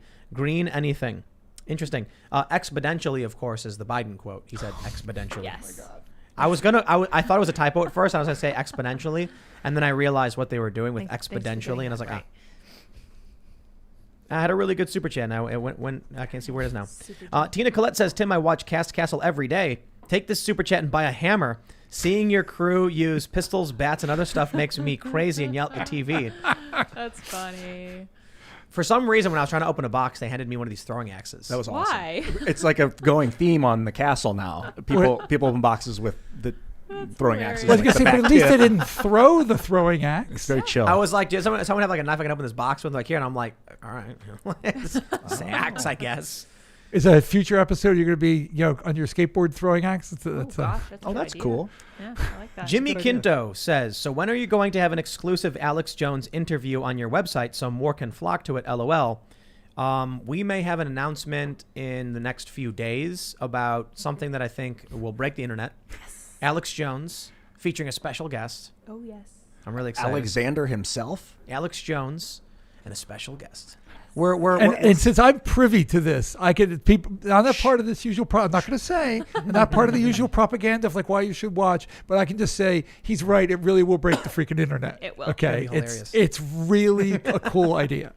Well, so what we're trying to do is we don't want to do like Crossfire necessarily. We had Vosh, we had Charlie, and that was really fun. We don't want to do like this very obvious like left versus right. We want to do like people who don't make sense sitting next to each other. Yes, this is perfect. So, that's kind of the goal moving forward. So good. Just to like expand, and it's kind of like to bring people together from different areas. So we really want to do like a crypto expert with, someone who's overtly culture war, and like just see where they come together with their ideas and like what they're concerned about. That'll be a lot of fun. But we're hoping to have Alex back very, very soon with a really fun guest. I don't want to say anything, like obviously we're talking about Alex Jones. I don't want to say anything definitive yet because we don't have a date, and we're trying to figure out, if we can schedule these people properly. Logistics. But I think it's looking promising. We've had Alex on a couple times. We always love to have him back. So. And you can let us know when they censor it. Yeah, we will. Yep. We'll pass it your way. Yeah. Because that's. I don't think that'll happen this time. I think this is going to be a sillier conversation than anything, and it'll be a lot of fun and just, Awesome. yeah, super chill. Thing about the Well, word. maybe not chill is the right word. No, it's Maybe not. there's going to be no chill in that zip code. Zero chill. I noticed about censorship that the act of it, just by definition of the word, like if you make a post and I look at it and I decide to let it be there, I'm censoring it. But the censor is deciding if it is or isn't. Just the act of deciding is the censorship.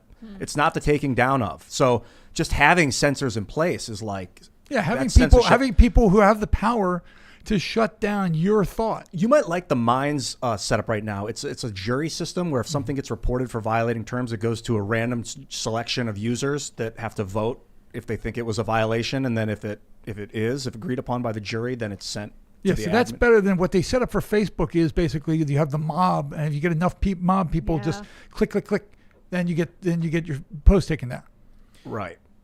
MZ Kim says, get a dog to protect the chickens. We actually have 2 dogs that are running around at all times, and they, they're peeing everywhere. So we're pretty safe from predators. Yeah. We used to have deer that would come out, but the dogs chase them away now. Yeah. Not Well, one so of the much. dogs was super cute. The other one was tied up, so I didn't get a chance to say Oh They're hello. gosh, they're the best. Oh yeah. Fave coworkers. Sonny James says, Tim, I'm finding it real hard to be positive, especially seeing the quarantine facilities go up in Australia. Any examples of history where the people fought back and won against a minority of totalitarians without other countries' aid who had skin in the game? Man, I don't know. Yeah, somebody from Australia was telling me the quarantine is just for people coming back into Australia. That's not true. I'm just saying that's what they're putting out.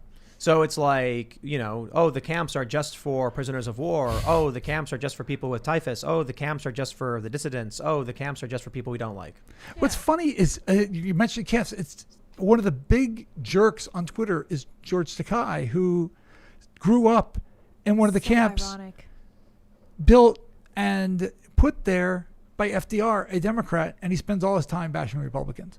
I mean, I'm sorry if somebody. let's ask him about the quarantine camps in Australia and see what he says. I was gonna say somehow if He doesn't somebody he doesn't run that account, I'm pretty sure. I was gonna say, but if somebody but I mean, he goes on television, he goes on media all over the place. Somebody put me in a camp as a little kid, and that political party is still strong. I'd probably hold a grudge. Yeah. Just saying. I don't know. He's got a lot of boots to lick. You know what I mean? Someone's got to do His it. first name is Hosato, changed to George at some point. Interesting. I like that guy. All right, let's see. We'll do just a couple more here. Garhunt says, I just want Michael Malice in real Jester's outfit. Then Tim brings out a little puppet of Michael as Jester.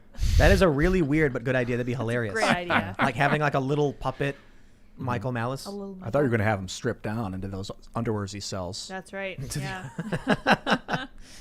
What's up, All man? right, let's see. Oh, I could have done without that image. Yeah. Right. It's on his Instagram if you want to see it. Oh yeah.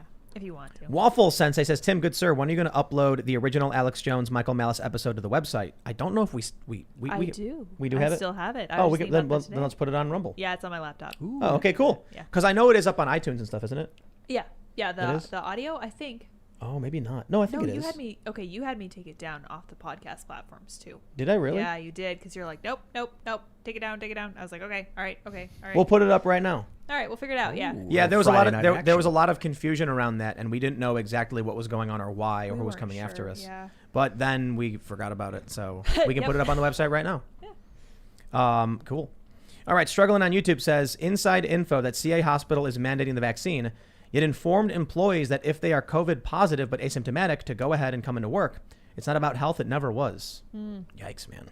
All right, we'll do one more. BTK says, when Millie meets evacuated troops who had to leave the others behind and the families of the dead, they'll teach him all colors of rage. All right. My friends, it's been a fun Friday night. Thank you for all so much for hanging out. Go to timcast.com, become a member. We're going to put up that Alex Jones episode on Rumble immediately as soon as Lydia gets a chance to, I Sounds like suppose. it on my laptop. Yeah. Yes. And then, maybe by tomorrow morning, I think you can expect it to be up. And, man, we screwed that one up. We should have had it up immediately. We just kind of dropped the ball on that one. I think, what happened is that we were going to we were always planning on getting on the website, but then I immediately shifted focus to rebook them, do the show again. And then a week later, we just did the show again. Cause I was like, ain't nobody going to bring us down. But we'll get it up. So you can follow us on the show at Timcast IRL. You can follow me personally at Timcast. Check out youtube.com/castcastle for all of the vlog shenanigans. Dan, did you want to shout anything out? Yeah, absolutely. Follow me on Twitter at Dan Gainor, DanGainor. If you get censored, which I know a lot of you are getting censored, go to censortrack.org. We got a whole little form for you to fill out. Fill it out because it's important. You're doing really important work, man. Thanks for Thank coming. you. This has been really This has been fun. informative. And by the way, give lots of nice comments about me so they bring me back. Please do. I love you. Thanks, man. Follow me at iancrossland.net and at Ian Crossland on social media if you want to get down. Hit me up. Yes, and I'm loving that Dan is an older version of all the nerdy guys that I hang out with every day. I think that's awesome. You guys are free to follow me on Twitter at Sour Patch Lids as I continue my quest to have more followers than Sour Patch Kids. We will see you all at the Cast Castle vlog, youtube.com/castcastle. Thanks for hanging out, and we'll see you all next time. Bye, guys.